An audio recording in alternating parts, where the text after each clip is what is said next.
untuk mengetahui, lebih mengenal diri sendiri lagi, biar saya tuh tahu sebenarnya, diri saya tuh seperti apa sih, pengennya seperti apa sih. Ya lebih seperti judulnya aja, untuk mengetahui, mengenali lagi tentang diri sendiri gitu. Mantap. Sesuai judul ya. Untuk Iya, mengenal lebih diri. mengenal diri, mencintai diri sendiri jadinya. Mantap. Selamat melanjutkan siram-siram tanamannya, Kak Iya, Ais Kak. dari Semarang.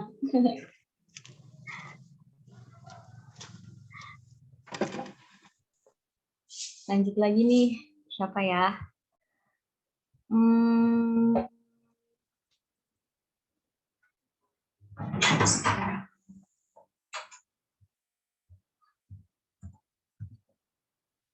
Kak Syaliwanda Hamzah dari Jambi.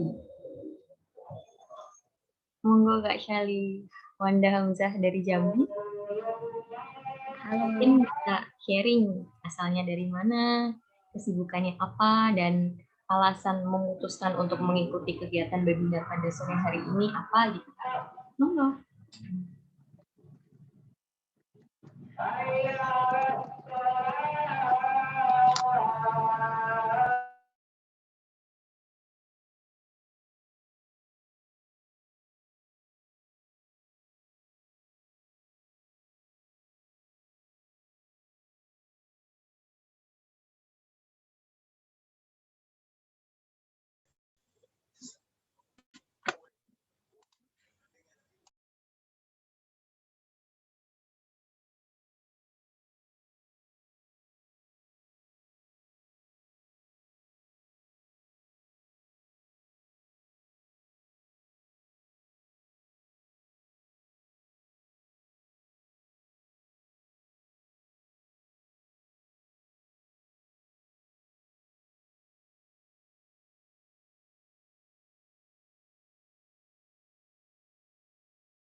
Assalamualaikum warahmatullahi wabarakatuh. Waalaikumsalam warahmatullahi wabarakatuh. Tadi apa aja Mbak? Perkenalkan saya Saliwada Hamzah, biasanya dipanggil Ali. Asalnya dari Jambi. Kenapa tertarik sama webinar hari ini? Karena ngelihat judulnya kan kemarin, 7 Methods to Know Yourself. Kayak, wah menarik nih, because I don't know myself. Masih belum tahu, kayaknya saya masih belum tahu diri saya sendiri deh. Oke. Gitu. Jadi untuk mengetahui lebih dalam lagi ya tentang diri sendiri gitu. Iya. Apalagi dikasih metode kan. Oh, Insya Allah. Kesibukannya apa nih, Kak Ali? Kesibukannya belajar. Kesibukannya kuliah. Oh, iya. Semester berapa, Kak? Semester 2. Wah, barusan jadi mahasiswa baru ya? Iya. Ini offline atau online, Kak? Kak Ali? Ngampusnya online. Online. Terus berarti sore ini nggak ada kuliah gitu? Atau gimana? Lagi liburan. Nggak liburan banget sih, libur ala-ala lah. Halo, oke. Kalau Apa itu kegiatan liburan? sore ini? Kegiatan sore ini lagi di sini. Oke. Nggak ada kegiatan yang lain ya? Selain Iya. mengikuti kegiatan webinar. Lagi ada kegiatan, tapi jadi dia sinkronus asinkronus. Jadi kalau yang bisa sinkronus atau yang nggak bisa asinkronus gitu. Terus tadi ikut setengahnya lagi mau ikut ini. Terus setengahnya lagi kan jadinya bisa ngeliat video kan nanti. Berarti waktunya dibagi-bagi ya, Kak? Jam ini sampai jam ini gitu. Iya. Oke. Terima kasih Kak Ali atas Terima kasih. sharing-sharingnya. Ada teman-teman yang mau open mic lagi? Oke, karena mungkin berhubung waktunya sudah 15.46, Nih buat teman-teman yang punya kesibukan dan sudah meluangkan waktunya untuk mengikuti webinar pada sore hari ini, terima kasih banyak. Pasti teman-teman di hari Jumat ini, apalagi sore hari ini yang di sini hujan sih. Terima kasih atas sudah menyempatkan waktunya untuk mengikuti kegiatan webinar pada sore hari ini. Semoga ilmunya berkah, bermanfaat, dan teman-teman mendapatkan banyak insight dan ilmunya ya, yang insya Allah bagi. Oke, sebelumnya, oh iya, aku belum memperkenalkan diri ya, karena tadi sudah tanya-tanya dan menuntut teman-teman untuk open mic, menyebutkan asal, kegiatan aktivitas sehari-hari, dan mungkin kegiatan apa ya, alasan untuk mengikuti kegiatan pada sore hari ini. Gantian aku deh. Perkenalkan, nama aku Latifah. Aku berasal dari Jogja. Mohon maaf, ini belum bisa mengganti namanya ya.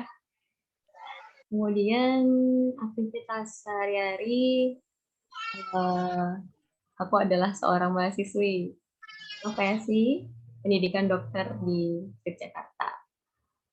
Dan kegiatannya akhir-akhir ini sedang koas. Oke, langsung aja ya. Untuk memulai kegiatan pada sore hari ini, kita awali dengan membaca doa bersama-sama. Doa dipersilahkan.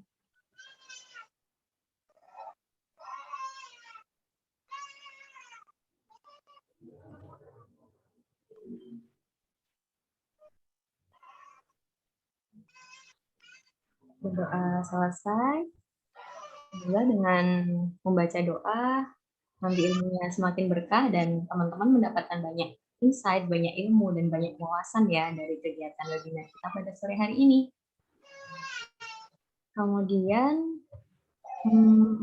sepertinya ada salah satu dari teman-teman cerdas mulia yang akan menyampaikan sedikit informasi terkait dengan Gromi Incubation Batch 2.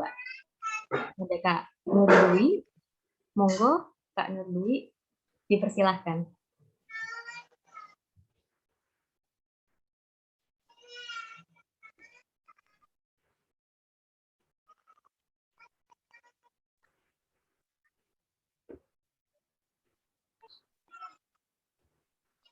Halo Kak Latifah. Iya Kak Dwi.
Oke, sepertinya Kak Nurdwi aman?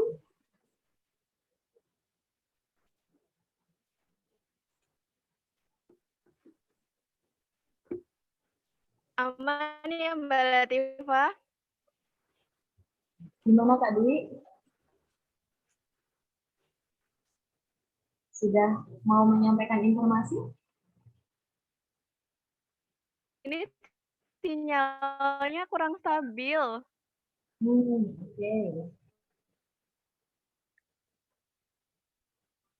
Ya, oke. Maaf ya teman-teman. Sepertinya di sini sinyalnya kurang stabil, jadi saya izin untuk off cam. Nah,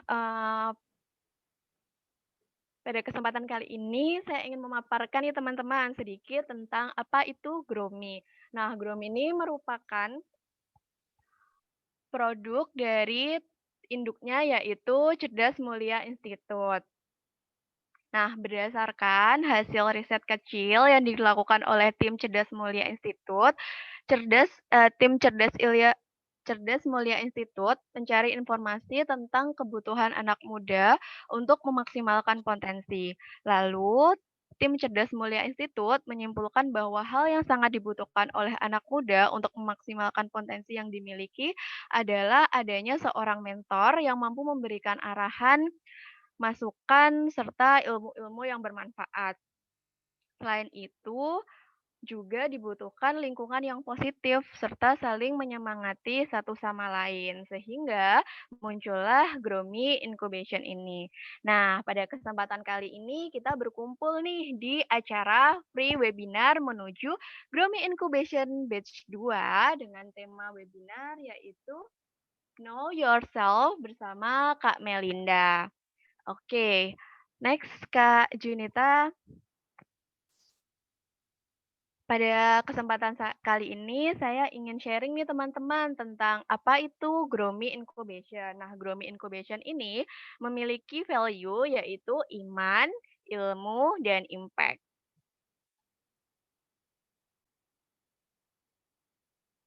Gromi Incubation merupakan sebuah program mentoring pengembangan diri yang berfokus untuk menciptakan generasi muda yang berkarakter, iman, berprestasi ilmu, dan berdampak impact. Gromi Incubation menjadi support system yang membantu anak muda untuk bertumbuh dan merencanakan atau melukiskan harapan kehidupan yang kita inginkan. Next, Kak. Nah, apa saja sih tujuan dari Gromi ini? Yang pertama yaitu menjadi pemantik kehidupan untuk kedepannya, lalu membantu untuk menemukan lukisan kehidupan terbaik yang menjadi harapan kita, membantu menyadari segala sumber daya yang kita miliki.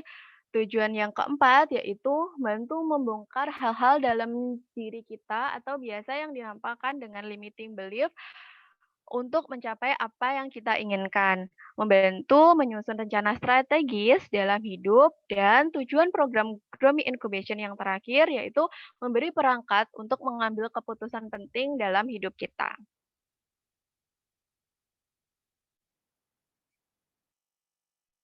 Nah, apa saja sih kegiatan yang ada di Gromi? Kegiatannya itu ada subuh produktif teman-teman, ada growth habit, ada reflection time, live session, dan growth journal. Kalau subuh produktif ini nanti kita bersama-sama membaca terjemah Al-Quran yang tujuannya itu untuk semakin memahami nih nilai-nilai yang terkandung dalam Al-Quran sehingga kita bisa menerapkannya dalam kehidupan sehari-hari. Kalau grow habit ini tujuannya yaitu untuk membangun kebiasaan positif berdasarkan value yang kita miliki masing-masing berdasarkan iman, ilmu, dan impact-nya yang disesuaikan dengan life mission, visi, dan misi hidup. Kalau di sesi reflection time ini kita sama-sama berdiskusi dengan fasilitator untuk merefleksikan materi pembelajaran dengan kehidupan sehari-hari serta mengambil insight-insight yang kita temukan selama perjalanan di Gromi Incubation. Kegiatan yang keempat yaitu ada live session, di mana live session ini merupakan kegiatan inti, yaitu pertemuan bersama lead mentor yang akan mereview tugas-tugas secara umum, lalu kita berdiskusi secara interaktif berkaitan dengan materi-materi yang ada di Gromi Incubation. Dan kegiatan yang terakhir ada Growth Journal teman-teman, di mana Growth Journal ini merupakan catatan perjalanan selama mengikuti Gromi Incubation. Nah, catatan ini berisi tentang hasil diskusi selama reflection time, lalu kendala apa saja yang kita temui selama program berlangsung, dan apa yang kita rasakan selama program ini berlangsung. Nah, selanjutnya ada gambaran materi. Materi program di Gromi Incubation itu ada 4 bab utamanya, teman-teman. Yang pertama itu ada mengenali makna dan misi hidup. Yang kedua, memiliki keyakinan positif. Yang ketiga, merancang visi hidup yang otentik. Dan yang keempat, beraktivitas dengan insan yang produktif. Nah, teman-teman pasti penasaran nih, gimana sih detailnya atau gambaran tentang keempat poin dari materi ini. Untuk lebih jelasnya, teman-teman bisa melihat buklet Gromi Incubation Batch 2 ini di Instagram @cerdasmulia. Teman-teman bisa klik bagian bio dan di sana nanti teman-teman bisa memilih ada pilihan buklet. Nah, sebelum teman-teman daftar nih, teman-teman bisa memahami dulu gimana gambaran besar dari Gromi Incubation Batch 2 ini, sehingga teman-teman punya strong way yang kuat dan semakin yakin nih buat ikutan gabung di Gromi Incubation Batch 2. Nah, ini contoh keseruan kami, teman-teman. Kemarin kegiatan Gromi Incubation pertama. Next, Kak. Nah, setelah seluruh program Gromi Incubation kemarin selesai, kami juga mendapat pendampingan atau coaching bersama dengan para mentor. Nah, kegiatan pembinaan ini khusus untuk teman-teman di Gromi. Nah, ini timeline-nya. Tanggal 5 sampai 20 Juli nanti pendaftaran dibuka ya teman-teman, karena sekarang tanggal 9, jadi teman-teman juga bisa daftar sekarang. Tanggal 20 Juli itu batas akhir pengumpulan berkas, tanggal 21 Juli sampai 3 Agustus nanti seleksi berkas dan wawancara. Karena nanti ada seleksi, jadi kita serius ya teman-teman dalam mengisi berkasnya. Terus nanti tanggal 4 Agustus ada pengumuman peserta yang lulus di Gromi, dan tanggal 8 ada kick off. Oh ya, teman-teman, lupa untuk menyampaikan bahwa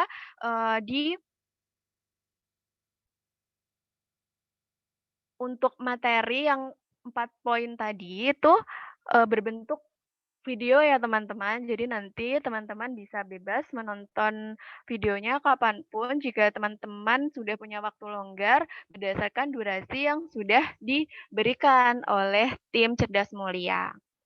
Nah, sekian pemaparan tentang Gromi Incubation. Pendaftarannya sudah dibuka. Kami tunggu ya teman-teman untuk bergabung di Gromi Incubation Batch 2.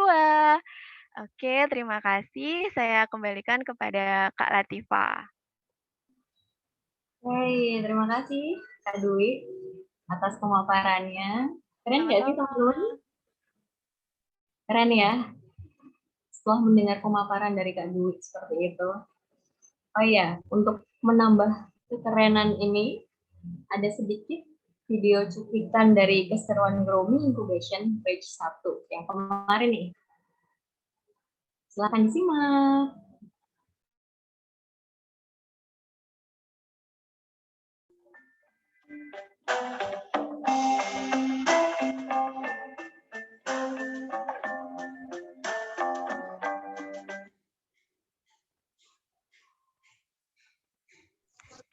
Yeay. Sekalipun hanya cuplikan seperti itu, tapi bisa dilihat ya keseruannya seperti apa. Jadi bagi teman-teman, segera daftarkan diri ya untuk Gromi Incubation Batch 2. Ditunggu.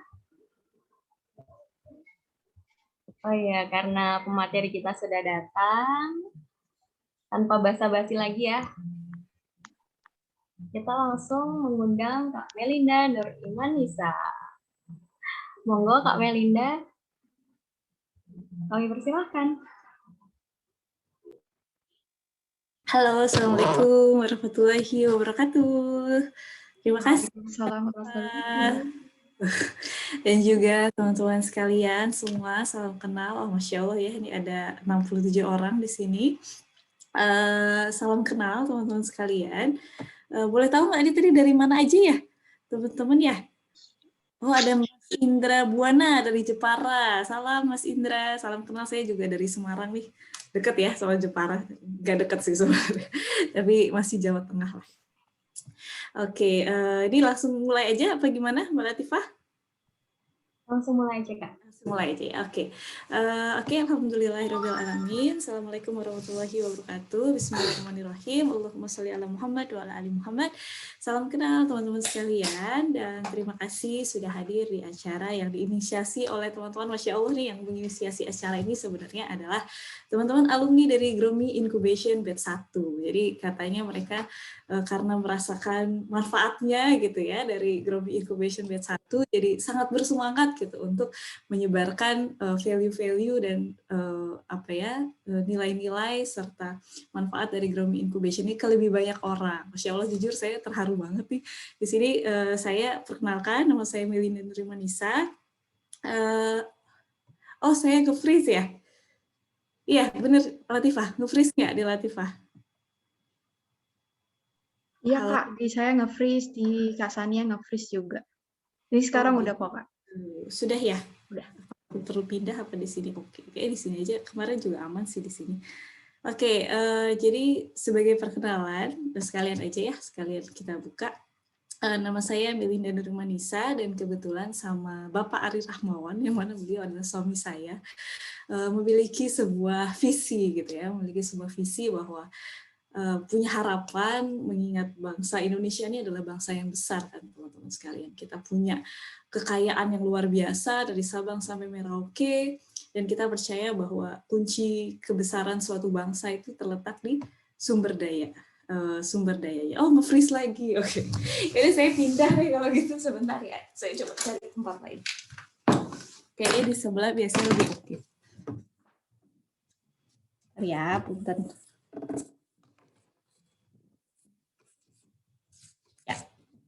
Sekarang semoga sudah tidak nge-freeze.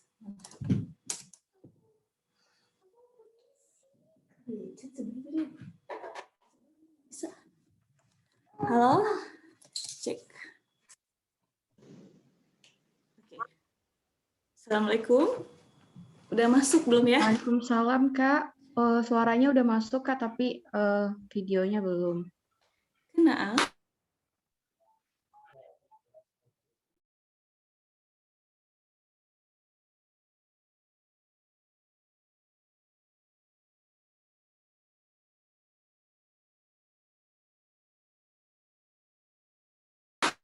Tiba-tiba lambat, tapi tidak ada masalah dengan internet. Oh iya, bagi teman-teman sambil menunggu Kak Mel, bagi teman-teman yang nanti memiliki pertanyaan bisa langsung dituliskan di kolom chat ya. Halo, Assalamualaikum. Waalaikumsalam. Ya. Udah masuk lagi ya? Udah Kak, udah masuk, tapi di layar saya Kakak gelap, apa Kakak ketutupan ya kameranya ya? Atau Gelap, lebih gelap sih, makanya teman-teman yang lain? Tapi nge-freeze nggak nge-freeze kan ya? Belum Di sini kelihatan. emang agak gelap karena Enggak nih Kak, gelap total kayak kamera Kakak ketutup apa gitu. begitu. Iya, makasih Kak Kartika. Suaranya jelas Kak, suaranya jelas. Jadi di sini agak nggak tahu nih, tumben banget. Kalau yang sebelumnya juga yang nge-freeze itu cuman videonya aja Kak, kalau suaranya alhamdulillah lancar. Ini kenapa ya? Aku macet, Jun. Bentar, aku izin live dulu kali ya, masuk lagi. Boleh Kak. Ya.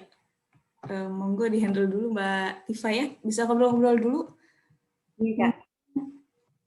Aku coba keluar dulu. Sekarang partisipasinya sudah 70. Tanya-tanya lagi ya. Aku ingin kepo teman-teman. Asalnya dari mana? Sama kesibukannya apa? sama mungkin alasan untuk mengikuti kegiatan webinar pada sore hari ini. Nanti langsung open mic ya teman-teman. Siapa nih? Tadi perempuan sudah, sekarang laki-laki ya.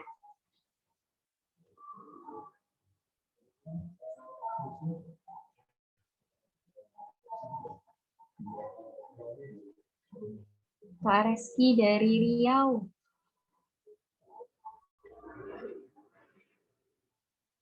Pak Reski dari Riau. Silahkan open mic.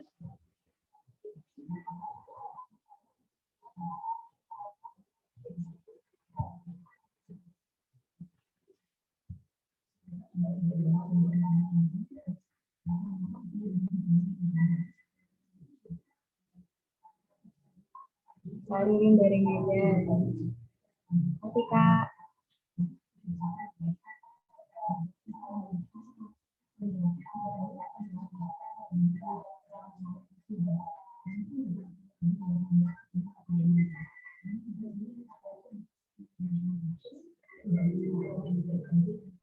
Siapa ya?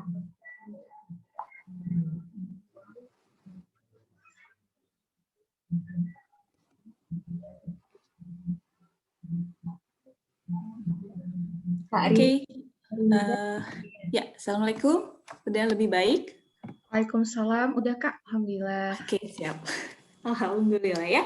Mohon maaf ya teman-teman ya, begitulah hidup, memang selalu ada interupsi-interupsi tak terduga. Jadi ya, that's life. Oke, saya lanjutin ceritanya ya. Tadi bahwa saya dan suami punya sebuah visi bahwasanya Indonesia itu bangsa yang besar, gitu ya. Kaya raya, sumber daya dan segala macam. Namun ya kita lihatlah bagaimana kondisi kita saat ini, mungkin tidak perlu dijelaskan lebih banyak, seperti ada potensi yang tidak termaksimalkan, gitulah hal yang kita lihat. Dan kita percaya bahwa potensi itu, potensi negeri kita akan bisa termaksimalkan ketika sumber daya manusianya, ketika orang-orangnya, terutama anak-anak mudanya, adalah anak-anak muda yang luar biasa dan bisa memaksimalkan potensi diri masing-masing. Ketika ibaratnya ketika kita bisa memaksimalkan diri kita, insya Allah pada saat yang bersamaan kita juga memaksimalkan potensi bangsa kita Indonesia. Nah, karena itu akhirnya kami membuat Cerdas Mulia Institute, yang mana memiliki tujuan membantu anak-anak muda Indonesia untuk memaksimalkan potensi yang ia miliki, yakni akal dan juga hatinya. Nah, sudah berlangsung dari tahun 2000. Ya, saya bergabung dari setelah nikah 2015 ya, baru in charge lebih banyak. Dan alhamdulillah sempat vakum beberapa lama, dan sekarang alhamdulillah berkat inisiasi dari alumninya juga. Kita dulu sempat bikin Young Trainer Academy buat melatih anak muda buat jadi trainer.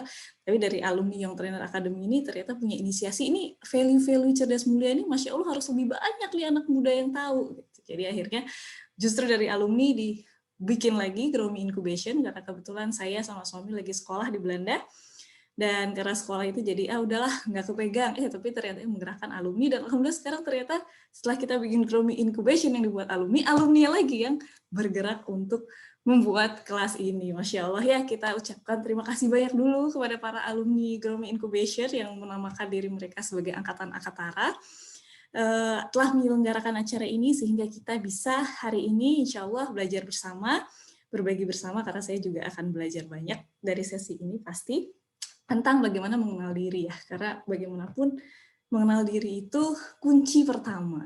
Nah, sekarang kita langsung masuk aja ke materi. Bismillahirrahmanirrahim. Kita mulai. Oke ya, seperti yang sudah teman-teman mungkin lihat di poster, pada acara kali ini judulnya, Masya Allah nih judul yang milih juga keren banget menurut saya dari tim alumni, Know Yourself with 7 Why Methods, gitu ya.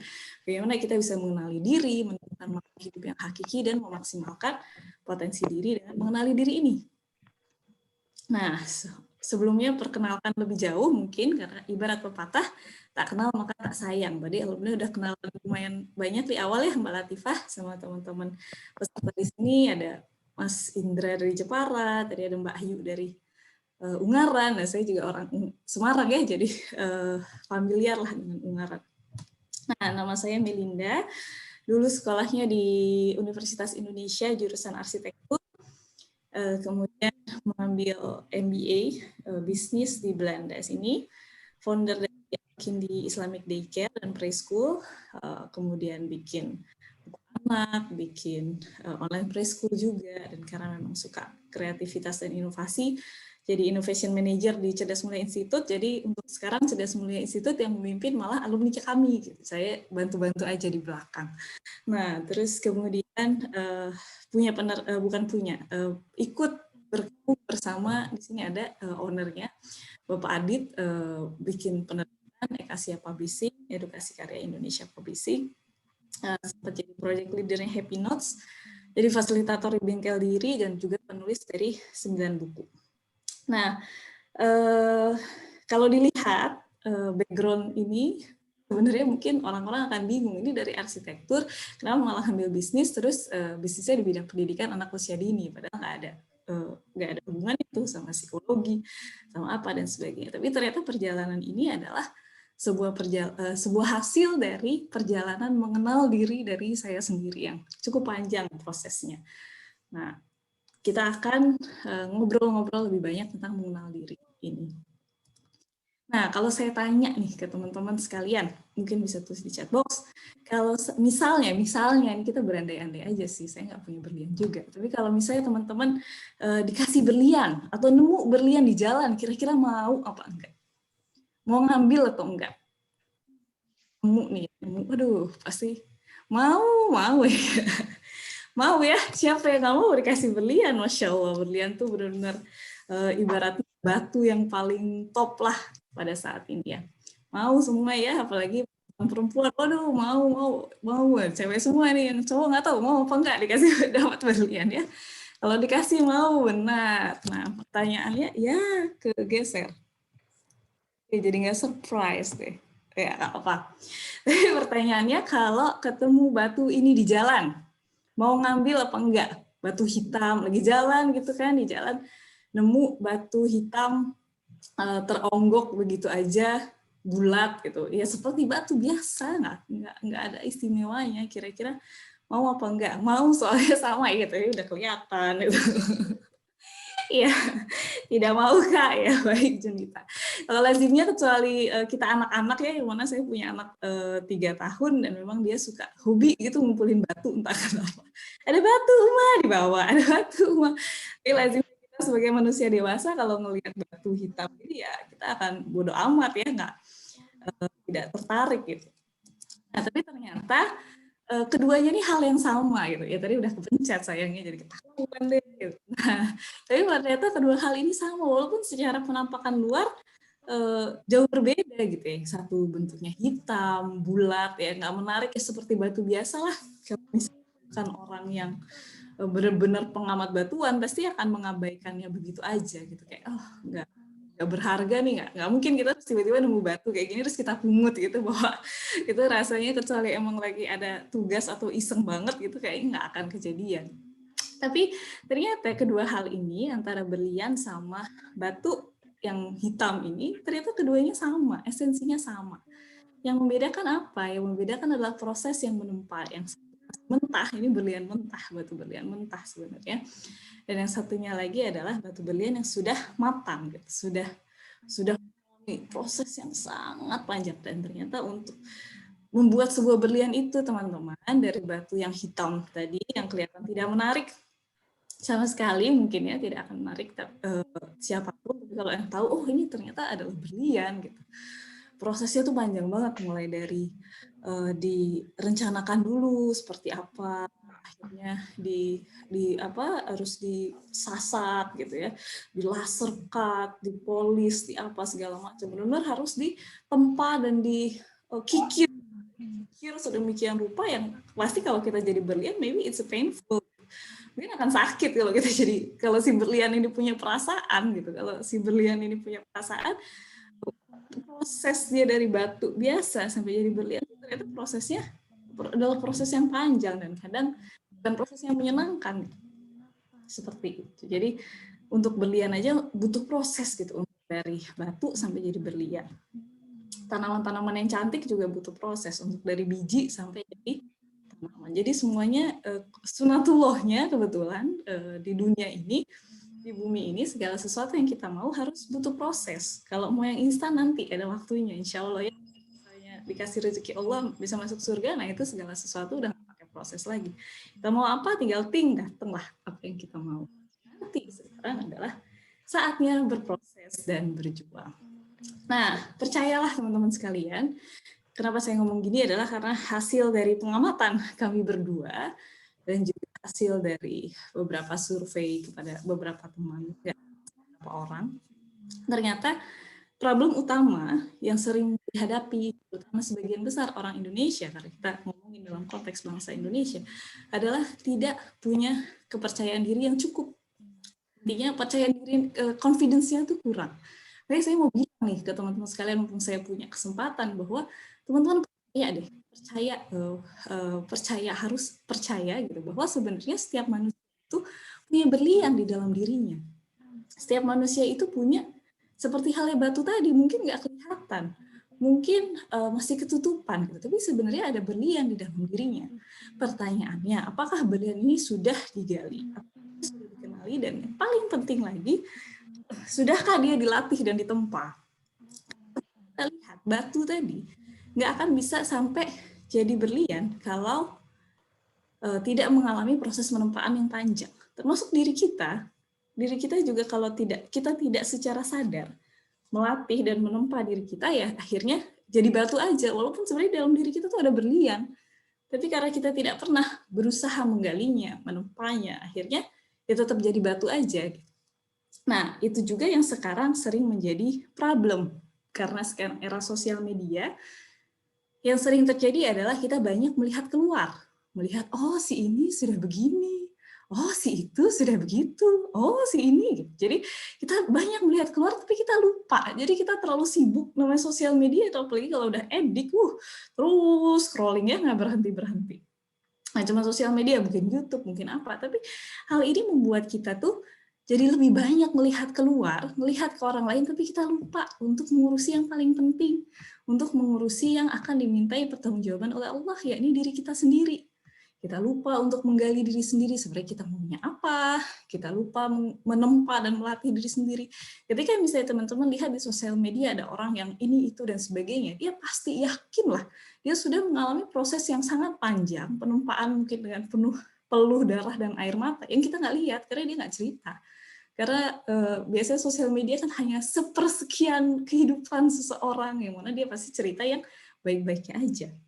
Proses penempaan, nangis, darah, air mata, perjuangan, pengen nyerah, dan segala macamnya, nggak diceritain. Tapi ketika kita melihat itu, kenapa dia berkilau bagai berlian, sedangkan saya hanya batu seperti ini misalnya. Dan jadi insecure. Padahal kita juga punya berlian yang sama loh.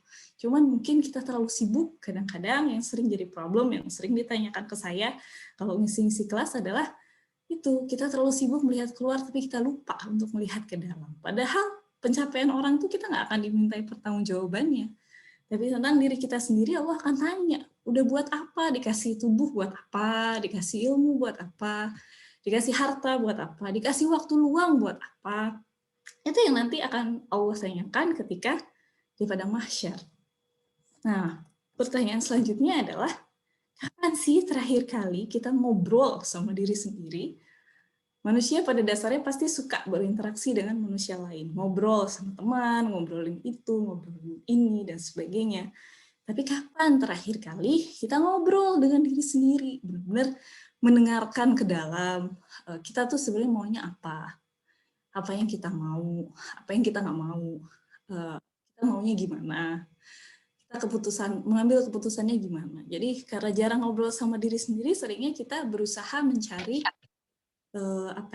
afirmasi atau mencari dukungan, atau untuk memutuskan sesuatu aja seringnya harus tanya ke orang gitu. Padahal sebenarnya Allah tuh sudah membekali kita banyak hal untuk bisa menentukan kehidupan kita sendiri, untuk bisa memutuskan sendiri tentang apa yang kita mau. Tapi karena kita jarang dengerin diri sendiri, jadinya susah gitu mengambil keputusan, itu susah, mengenal mau arah kemana itu susah, dan sebagainya. Padahal ada pendapat seorang ulama, Yahya bin Mu'az Ar-Razi, yang ditulis dalam kitab Kimia As-Sa'adah karya Imam Al-Ghazali yang mengatakan bahwa barang siapa yang mengenal dirinya, maka ia akan mengenal Tuhan. Jadi momen ngobrol sama diri sendiri ini sebenarnya adalah hal yang sangat penting, teman-teman, untuk diagendakan. Gitu. Mungkin bisa tergantung, setiap orang punya jadwalnya masing-masing, mungkin bisa ada yang tiap ulang tahun gitu ya, minimal banget tiap ulang tahun tuh ngobrol lah sama diri sendiri sebenarnya maunya apa. Mau ngambil momen buat refleksi diri, untuk mendengarkan diri, untuk lebih menggali pikiran diri sendiri dan perasaan diri sendiri. Atau mungkin momen-momen tahun baru Hijriyah, atau momen Ramadan, atau kalau saya adalah orang yang lebih suka ngambil momen, dan selain di luar momen-momen yang sudah teratur itu, biasanya kalau ada masalah, atau lagi ada di persimpangan jalan tuh pasti ambil waktu, misalnya habis sholat, ngobrol sama diri sendiri sebenarnya maunya apa sih. Nah, kemudian, dan ini sebenarnya sangat penting teman-teman, karena salah satu tugas kita sebelum meninggal sebenarnya adalah berusaha mengenal Allah Subhanahu wa Ta'ala. Karena sebenarnya kebahagiaan yang tertinggi adalah ketika seorang hamba itu, seorang manusia bisa mengenal Tuhannya. Jadi makanya penting banget untuk mengenal diri dan banyak ngobrol sama diri sendiri. Bagaimanapun, kita harus selalu ingat bahwa tugas manusia di muka bumi itu, selain beribadah kepada Allah, juga sebagai pengatur dunia. Sebagai pengatur dunia, pewaris dunia, penjaga dunia, atau khalifah fil ard, yang ada di surat Al-Baqarah ayat 30. Dan ketika Allah memberikan tugas yang sedemikian besar, itu pasti sepaket, yakinlah pasti Allah itu udah ngasih sepaket dengan kapasitas, kualitas, petunjuk, dan kemampuan yang Allah anugerahkan kepada manusia. Manusia ini sangat istimewa. Apa sih yang bikin manusia ini istimewa? Nah, kira-kira apa? Coba boleh ditulis di kolom chat, teman-teman, apa ya yang bikin manusia ini istimewa? Kenapa sih manusia itu istimewa banget? Sampai-sampai Allah tuh memberikan tugas pewaris dan pengatur dunia itu kepada manusia, bukan kepada malaikat yang sangat taat, bukan kepada iblis, bukan kepada hewan, gitu. Memiliki akal dan hati untuk berpikir, betul. Kebaikan dan kejelekan, benar, itu juga. Karena manusia cerdas, betul. Diberikan akal dan memiliki free will, betul sekali, semuanya benar ya, Masya Allah, udah pinter-pinter, Alhamdulillah. Yaudah, saya selesai aja. Bercanda ya. Ya, benar teman-teman sekalian. Yang paling istimewa dari manusia adalah Allah kasih otak, gitu ya, otak yang sangat kompleks, yang luar biasa, yang mana ketika itu kisahnya, malaikat juga meragukan, ya Allah, kenapa engkau mau menjadikan pemimpin di muka bumi ini orang yang akan membuat kerusakan dan pertumpahan darah, gitu. Kemudian Allah berkata bahwa aku mengetahui apa yang tidak kamu ketahui. Coba Adam, sebutkan semua nama-nama. Adam bisa menyebutkan semua nama. Hanya ke malaikat bisa nggak sebutin namanya? Nggak bisa malaikat, saya hanya tahu apa yang engkau beritahu ya Allah, yang gini aku nggak tahu. Nah, itu berarti memang manusia itu diberikan keistimewaan terutama di akalnya, di otaknya. Otak manusia ini, Masya Allah, luar biasa sekali sebenarnya kekuatannya. Dan kadang saya merasa malu kalau tidak menggunakannya dengan maksimal, karena bahkan kita katakan saya Einstein gitu ya, orang yang sangat cerdas, ternyata hanya menggunakan potensi otaknya itu 6% aja. Cuma 6%. Dan jadi seperti Einstein. Nah, gimana kita mempertanggungjawabkan nih, punya akal yang luar biasa, kalau nggak dimaksimalkan semampu yang kita bisa, itu malu rasanya ya, nanti kalau misalnya sudah meninggal ketemu Allah, kemudian Allah bertanya, kamu sudah diberikan otak yang sedemikian luar biasa, buat kamu pakai buat apa? Gitu. Terus, jadi kalau kita nggak bisa jawab, apa ya Allah maafkan, aku hanya begini, begitu, dan begini, nah itu rasanya nanti malu gitu. Kalau saya pribadi ya, saya yang jujur yang sering menggerakkan saya adalah ketika saya membayangkan bahwa kelak setelah meninggal benar-benar berhadapan langsung face to face gitu ya sama Allah, dan Allah akan bertanya, udah saya beri begini dan begini, kamu pakai buat apa? Kalau misalnya nggak bisa jawab tuh, aduh malu rasanya, udah deh ngumpet aja gitu. Oke, mumpung masih dikasih usia, masih dikasih umur, Masya Allah, semua nikmat yang dikasih ini harus kita maksimalkan dengan semaksimal mungkin. Nah, ngomong-ngomong soal otak, ngomong-ngomong soal pikiran manusia, mungkin banyak yang belum tahu dan belum menyadari, karena saya pribadi juga baru tahu setelah kuliah, bahwa ternyata namanya pikiran manusia itu tidak serta-merta tidak single gitu ya, tidak cuman apa yang kita pikirkan aja cuman otak udah gitu, atau kita mikir apa udah. Ternyata namanya otak manusia itu berlapis-lapis, teman-teman. Ibaratnya ada sebuah, kalau ini kita lihat dari sebelah kanan dulu deh, yang ada iceberg atau apa sih iceberg, gunung es gitu. Kalau teman-teman ingat Titanic, film Titanic itu kapal sebesar itu, sehebat itu, akhirnya karam hanya karena sebuah batu kecil di atas laut. Kelihatannya, yang kelihatan cuma batu kecil aja, nggak kelihatan besar gitu, cuma kecil. Jadi ternyata di bawah batu kecil ini ada sesuatu yang lebih besar, sesuatu yang lebih besar yang akhirnya membuat si kapal Titanic itu karam. Jadi yang bikin jatuh, yang bikin karam karena dia nabrak bukan sekedar batu kecil aja, tapi sebenarnya itu adalah batu besar yang sangat besar. Nah, seringkali dalam hidup kita juga seperti itu. Kita kadang-kadang mungkin tersandung oleh hal-hal kecil, padahal bisa jadi hal-hal kecil yang menyandung kita adalah hasil dari hal-hal yang jauh lebih besar yang kita nggak sadar. Jadi model ini adalah model based on teori akademiknya ya, kemudian dibuat lebih sederhana oleh Simon Sinek dan James Clear di bukunya Find Your Why dan Atomic Habits yang cukup populer, termasuk buku populer, bukan buku akademik, yang mana dia membaginya dalam 3 layer bulat-bulat ini. Lebih gampang mungkin ya dipahami dan diingat. Jadi sebenarnya manusia itu otaknya terdiri dari 3 lapisan ini. 2 sih sebenarnya kalau kata si Simon Sinek sama James Clear. Jadi yang pertama adalah sistem limbik yang tengah. Sistem limbik ini kalau istilahnya adalah otak reptil dan mamalia.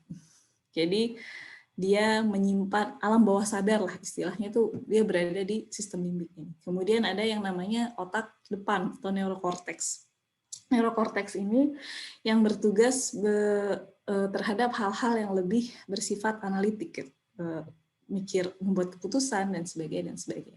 Tapi sebenarnya ternyata yang jauh lebih berpengaruh ada yang berada di dalam limbik sistem ini. Tapi ini kadang kita nggak sadar. Apa aja ini? Ini disebut sebagai, kalau di iceberg model ini adalah mental model. Isinya worldview, bagaimana pandangan kita tentang dunia. Belief, bagaimana keyakinan kita akan sesuatu. Purpose, atau tujuan kita tuh apa. Cause, itu alasan kita apa. Self-image, bagaimana kita memandang diri sendiri. Who you wish to become, ingin menjadi orang seperti apakah kita, gitu. Why you do it, kenapa kamu melakukan sesuatu, atau alasan dibalik suatu perbuatan. Driving force behind everything we do, intinya dibalik semua yang kita lakukan sebenarnya tanpa kita sadari seringkali ada driving force-nya, ada why-nya, strong why-nya, kenapa sih kita melakukan itu. Nah, yang why inilah yang sebenarnya lebih kuat dan dia sebenarnya mempengaruhi event atau mempengaruhi outcome atau mempengaruhi hasil apa yang kita lakukan. Ketika ada suatu kejadian, ketika kita memahami ini, kita akan melihat bahwa kejadian itu tidak serta-merta apa yang kelihatan di permukaan. Tapi banyak yang tidak terlihat seperti habitnya di balik event itu apa. Apakah kita punya habit apa di baliknya sehingga event itu terjadi misalnya. Atau bagaimana apa yang menyebabkan habit ini muncul. Apa yang menyebabkan pola perilaku ini muncul? Kita punya pola apa di dalam diri? Pola ini sebagai hasil dari value apa atau kepercayaan apa yang kita pegang terutama tentang diri kita sendiri, identitas kita sendiri. Kita meyakini diri kita seperti apa sih? Dia akan kemudian akan termanifestasi menjadi perilaku.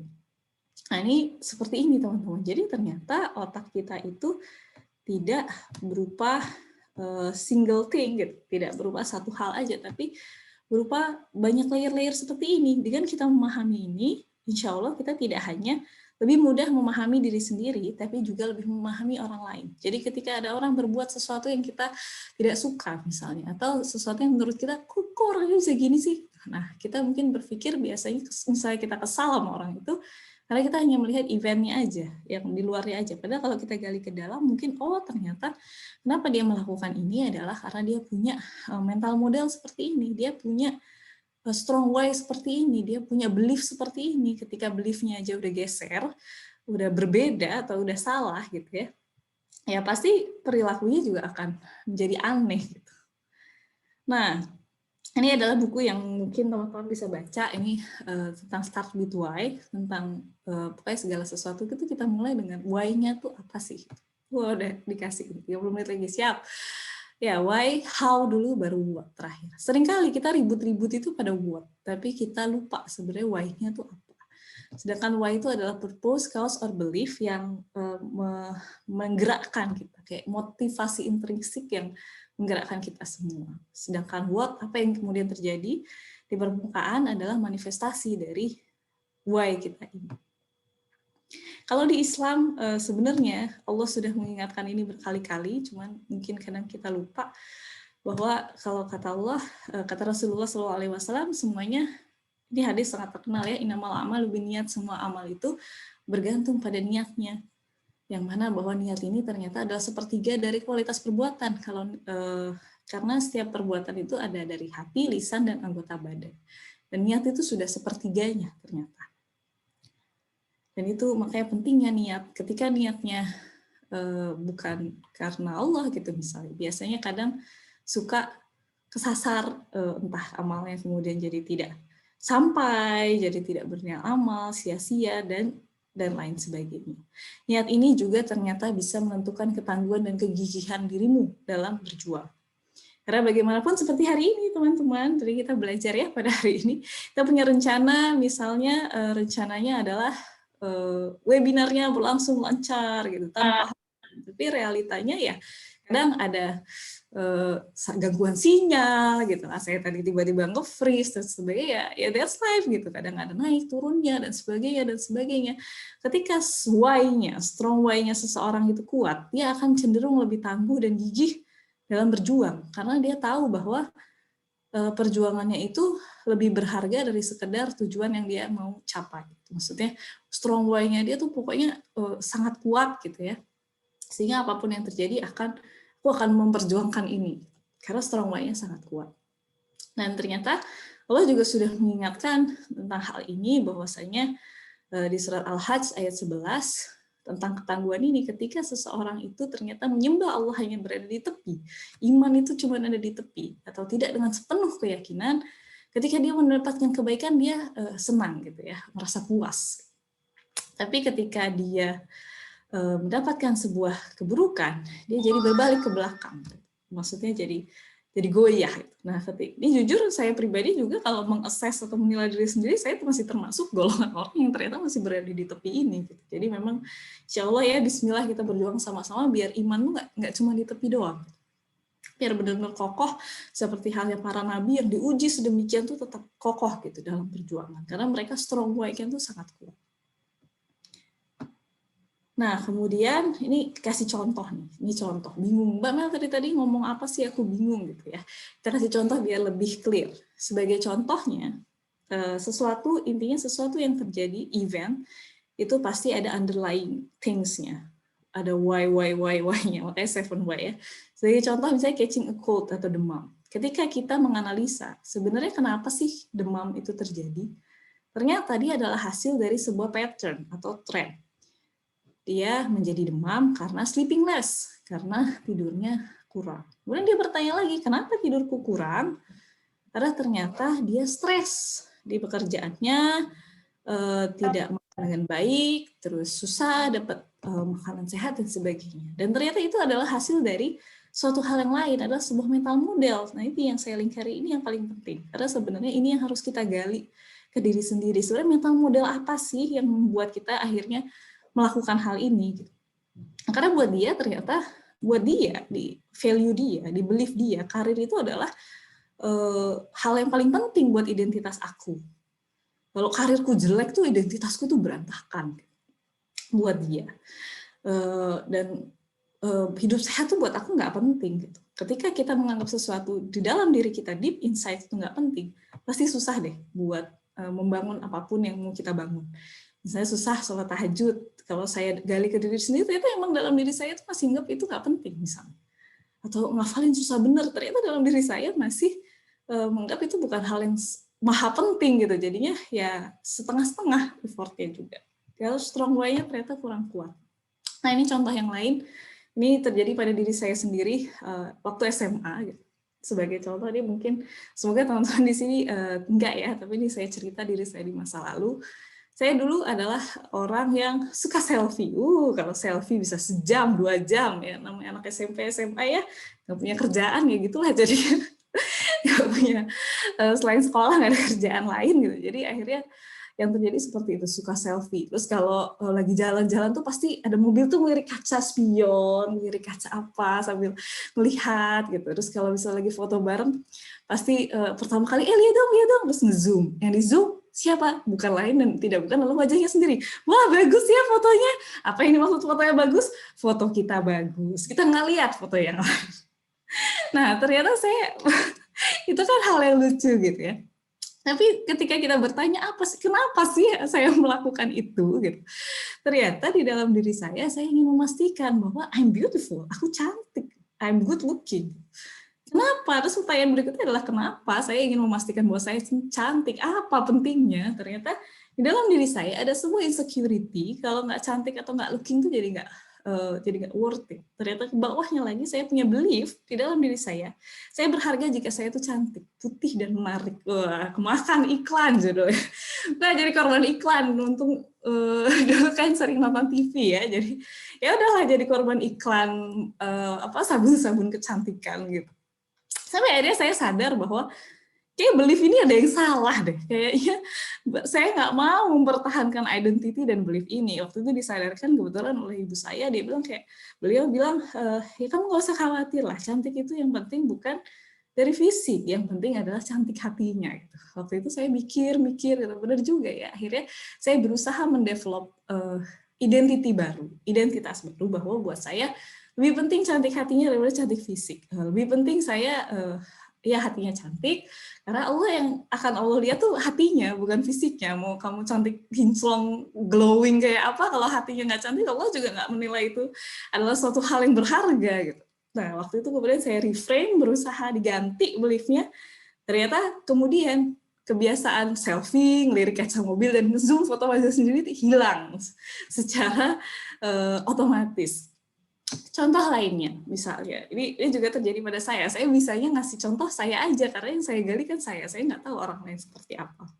Pada suatu masa di mahasiswa, gitu, saat kuliah, saya pernah menolak sebuah amanah kepemimpinan. Ketika saya gali, ternyata saya takut jika saya harus memimpin. Digali lagi, kok saya takut, kenapa? Saya khawatir mengecewakan orang, terlihat aneh, dicuekin, atau gagal memimpin, karena memang sempat ada trauma masa lalu juga. Tapi kenapa saya khawatir? Emang kenapa kalau gagal? Ternyata saya pada saat itu punya keyakinan bahwa saya itu harus sempurna, seorang pemimpin itu harus sempurna, dan kegagalan memimpin itu bisa menodai keinginan saya untuk menjadi sosok yang sempurna. Yang kemudian setelah saya pikir lagi, ini kayaknya juga tidak memberdayakan deh belief ini, jadi saya harus ganti nih. Toh Allah tidak menuntut saya untuk menjadi sempurna gitu. Kenapa saya harus capek-capek menjadi sempurna? Atau memang manusia itu memang tempatnya salah dan lupa ya. Terima saja diri saya sebagai manusia, kalau gagal ya itu artinya belajar. Gitu. Kemudian karena saya dulu sangat tidak suka kegagalan, tapi akhirnya karena banyak gagal, dan saya merasa bahwa takut gagal ini adalah hal yang tidak memberdayakan buat saya, gitu. Tidak menumbuhkan saya. Jadi saya mau ganti mental model ini, saya ganti. Saya jadinya mau menginstall mental model baru bahwa gagal itu belajar. Bahwa kegagalan yang sesungguhnya itu bukan ketika kamu tidak berhasil, tapi ketika amalan yang kamu kerjakan sia-sia di mata Allah. Nah, ketika saya install mental model baru, jadi akhirnya saya menjadi lebih berani untuk menerima beberapa amanah kepemimpinan yang lain. Contoh lain terakhir, ini saya nggak tahu di sini ada ibu-ibu apa enggak. Jadi kalau ibu-ibu biasanya can relate this very well gitu. Jadi misalnya ada event, si kecil jatuh dari kasur, wah hatinya hancur berkeping-keping. Waduh, udah benar-benar waktu itu sampai sampai nggak makan beberapa hari, langsung kurus turun 5 kilo dalam 2 hari karena wah benar-benar very painful moment gitu lah.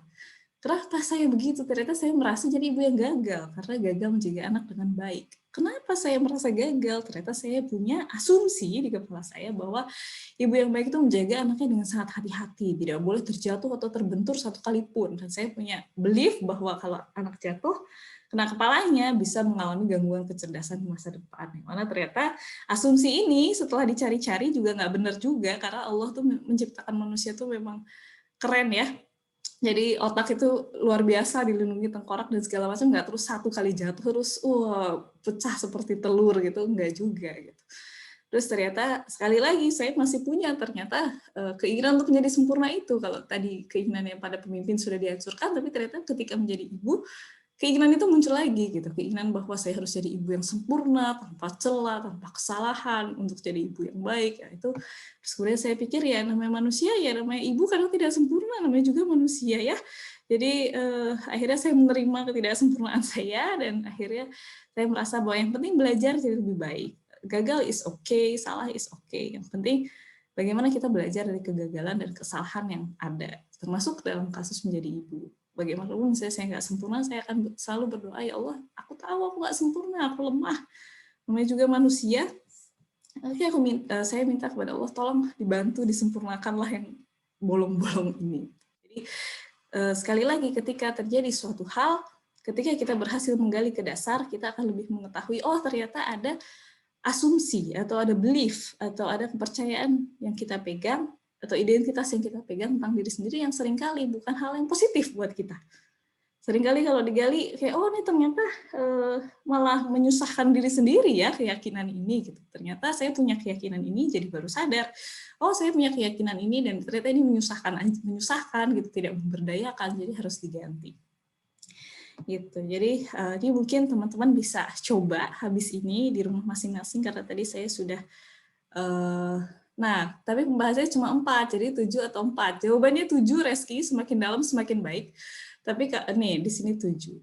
Nah, baru mau bahas nih karena jadi sebenarnya 7 atau 4 ini tergantung kita udah sampai ujung atau belum ngejawab Reski nih. Sudah sampai ujung atau belum? Ini saya pernah ngerjain di kampus dengan cara ini. Itu 7 kali. Biasanya semakin bawah, semakin banyak, itu semakin dapat core-nya apa. Tergantung kita sendiri itu punya berapa layer gitu. Kira ada orang yang layernya banyak, ada orang yang layernya sedikit. Begitu ditanya 3 kali, 4 kali udah ketemu. Ada orang yang 10 kali ditanya gitu, baru ketemu. Jadi ini sebenarnya diambil dari sebuah teknik interview, qualitative research yang namanya laddering, kalau ada yang mau nyari habis ini. Ya, Reski kadang suka nyari-nyari pasca kelas ya, kalau mau nyari namanya laddering. Jadi laddering ini berfungsi untuk mencari core value itu tadi. Misalnya sebagai contoh, ketika kita punya impian atau keinginan, apa hal yang paling kamu inginkan untuk terjadi di tahun ini? Nah, kita coba tanyakan ke diri sendiri 7 kali. Itu tadi contoh aja, karena gambar iceberg-nya 4 layer. Misalnya kita tanyakan ke diri sendiri, kenapa hal itu penting untukmu? Misalnya kita kasih contoh, apa hal yang paling kamu inginkan untuk terjadi di tahun ini? Misalnya saya pengen sekolah lagi. Nah, kenapa hal itu penting untukmu? Tanya. Misalnya jawabannya adalah saya ingin meningkatkan kapasitas. Terus tanya, kenapa hal itu penting untukmu? Maksudnya kenapa meningkatkan kapasitas ini jadi penting? Dijawab lagi, misalnya saya ingin mengembangkan bisnis saya. Terus ditanya, kenapa hal itu penting untukmu? Kenapa mengembangkan bisnis itu jadi penting? Karena saya ingin membantu masyarakat dan anak-anak agar menjadi lebih cerdas. Kenapa membantu anak-anak menjadi lebih cerdas? Gitu terus tanya sampai akhirnya kita dapat core paling bawah, dan ketika kita tanya itu terus jawabannya sama dan kita mentok nggak bisa jawab lagi. Itu sebenarnya Reski, sekalian menanggapi si Reski dari Riau. Jadi intinya sampai kita benar-benar dapat core-nya, sampai kita benar-benar nggak bisa lagi jawabnya. Sebenarnya 7Y ini bisa sangat fleksibel ya, Res. Kalau 4 udah ketemu udah nggak bisa jawab ya udah mentok berarti. Atau kalau misalnya 7 masih bisa diterusin, itu bisa diterusin lagi. Tapi biasanya rata-rata di 7 ini udah stop. 7 ini maksimal buat stop rata-rata. Walaupun ada juga orang yang berlayer-layer, jadi harus digali terus sampai akhirnya kapan berhentinya? Ketika kita muter-muter di jawaban yang sama, nggak bisa jawab lagi. Berarti itu ujungnya. Gitu. Nah, ini juga bisa dipakai, biasanya saya pribadi pakai kalau lagi kecewa, sedih, marah, atau kesal dengan seseorang. Jadi saya tulis misalnya, saya membiasakan ini biasanya nulis di kertas kosong aja, untuk mengurai diri sendiri sebenarnya core-nya itu apa, kenapa saya marah. Karena suatu ketika saya tuh orangnya jarang marah, saya beberapa kali sangat marah akan suatu hal, ketika saya gali ternyata core-nya sama, semua ada 3 kemarahan besar misalnya. 3-tiganya itu punya core value yang sama yang saya merasa terusik di core value itu. Jadi saya di situ paham, oh ternyata saya punya core value ini, dan ketika core value ini terusik, saya akan selalu mendadak marah besar tanpa kehilangan logika dan kontrol diri untuk tidak marah gitu misalnya. Tapi jadi aware, oh ternyata asal ini nggak disentuh aja problem ini gitu, insya Allah semua akan baik-baik saja. Dan itu jadi membuat kita tahu sebenarnya apa yang kita mau dan core-nya tuh apa, untuk memisahkan antara tools dan goals. Karena seringkali kita tuh terjebak pada tools tapi kita lupa goals-nya tuh apa. Nah, sebagai kesimpulan teman-teman, bagaimanapun your habits shape your identity and your identity shapes your habits. Jadi kita tuh sebenarnya seperti yang kita lihat tadi itu adalah complex thing. Manusia itu adalah sosok yang kompleks, di mana apa yang kita lakukan itu adalah representasi dari bagaimana identitas kita, dan sebaliknya kalau kita mau mengubah perilaku, kita bisa mengganti identitas kita. Jadi ini sekedar tips dari saya, yang mana ini bisa dilakukan sepanjang hidup ya teman-teman, karena namanya mengenal diri itu adalah perjalanan panjang sampai meninggal kalau kata Ustadz Hari Santosa. Dan terus-menerus karena manusia itu dinamis dan berubah-ubah. Jadi kadang ketika kita mengenali diri kita X, oh ternyata di masa depan kita bisa berubah. Bisa jadi. Nah, beberapa stepnya adalah yang pertama kita harus gali dulu sebenarnya strong why, purpose, atau identity atau value yang kita punya saat ini itu seperti apa. Dan harus jujur gitu, jujur aja sama diri sendiri, karena ini akan sangat membantu diri sendiri. Kalau misalnya kita nggak jujur, karena seringkali problemnya dalam metode ini adalah ketika kita nggak jujur sama diri sendiri. Misalnya, ya itu tadi, misalnya saya nggak jujur ke diri sendiri bahwa ternyata saya doyan selfie itu karena saya berpikir bahwa kecantikan itu adalah yang utama misalnya, jadinya saya nggak akan bisa memperbaiki itu. Jadi ketika kita udah jujur dulu ke diri sendiri, temukan why-nya, kemudian kalau kita merasa itu tidak oke, kita tentukan misi hidup atau purpose atau identitas atau value yang baru, ini menjadi seperti apa dirimu di masa depan. Yang mana ini kalau menjelaskan ini juga akan sangat panjang, makanya di Grow Me Incubation cuma ngebahas yang kuning ini aja sampai 1 bulan dan 4 pertemuan, karena panjang banget. Kalau teman-teman mau tahu lebih jauh, bisa lanjut daftar di Grow Me Incubation, tapi kalau nggak mau daftar juga nggak apa-apa, tapi monggo silakan dicari. Ingin menjadi seperti apa diri kita di masa depan. Terus kemudian dia harus didukung dengan habit atau kebiasaan yang akan dibangun agar identitas kita itu benar-benar terwujud, agar kita menjadi apa yang kita mau dan nggak cuma sekedar on the paper doang. Karena kalau on the paper dan kita tidak melakukan apapun, lama-lama kita jadi ragu sama diri sendiri bahwa bener nggak ya aku pengen ini. Nah, kalau udah kayak gitu, pilihannya cuma 2, antara menurunkan impian, atau ya kita yang berusaha keras memantaskan diri menuju impian dan berlatih hingga piawai. Begitu kurang lebih, semoga tidak overtime. Dari tadi sudah dijapri sama Mbak Sania. Gimana Mbak Sania, sudah selesai dari saya, alhamdulillah. Kalau dalam bahasa Belanda, terima kasih itu bedang, terima kasih and tot ziens, sampai jumpa. Terima kasih, mohon maaf kalau ada salah kata dari saya. Wassalamualaikum warahmatullahi wabarakatuh. Waalaikumsalam warahmatullahi wabarakatuh. Oke,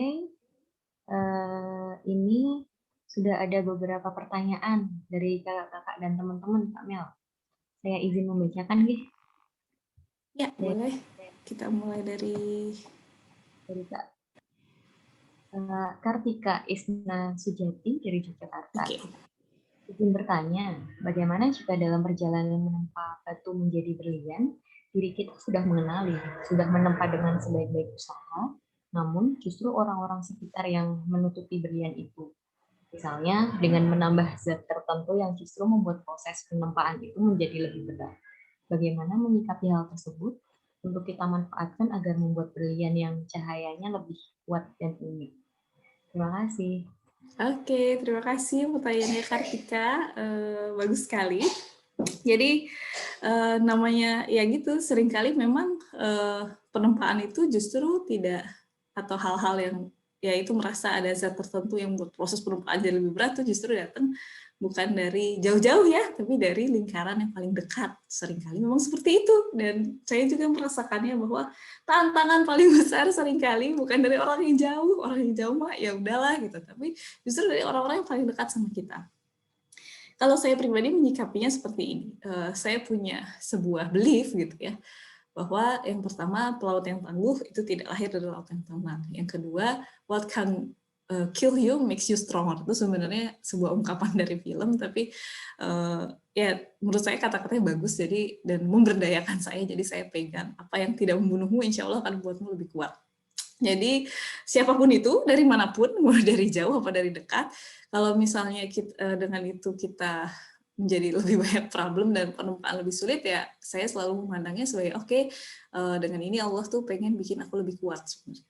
Jadi selalu husnuzon sama apapun yang diberikan pada kehidupan kita, apapun jalan yang Allah takdirkan kepada kita, memandangnya sebagai cara bahwa oh Allah sedang pengen kita menjadi lebih kuat. Dan kadang-kadang saya mikirnya kayak mungkin di masa depan saya punya tugas yang jauh lebih berat daripada yang saya hadapi sekarang. Jadi saya sekarang harus lebih kuat untuk menyelesaikan ini, sehingga di kedepannya saya mampu untuk menyelesaikan tugas-tugas yang lebih sulit lagi. Jadi ibaratnya kadang-kadang saya membayangkan diri saya itu seperti gelas misalnya, yang mana gelas itu punya kapasitas. Dan ketika kita berhasil berdiri di atas tempaan yang paling berat, tempaan dari sekitar, apalagi orang terdekat gitu, insya Allah itu akan membuat kita menjadi lebih kuat.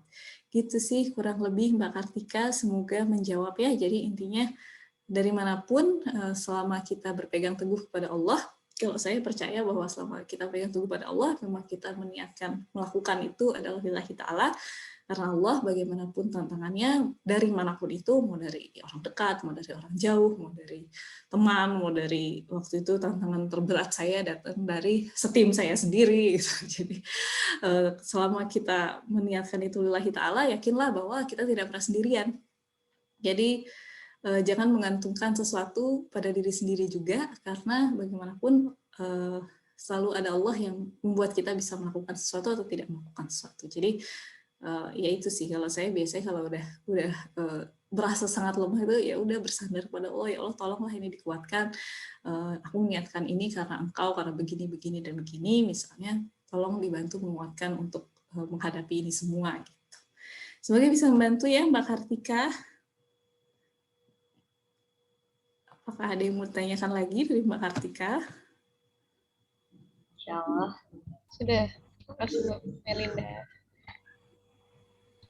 Oh, sudah, alhamdulillah, sama-sama. Berarti intinya kita harus menerima dulu ya Kak ya?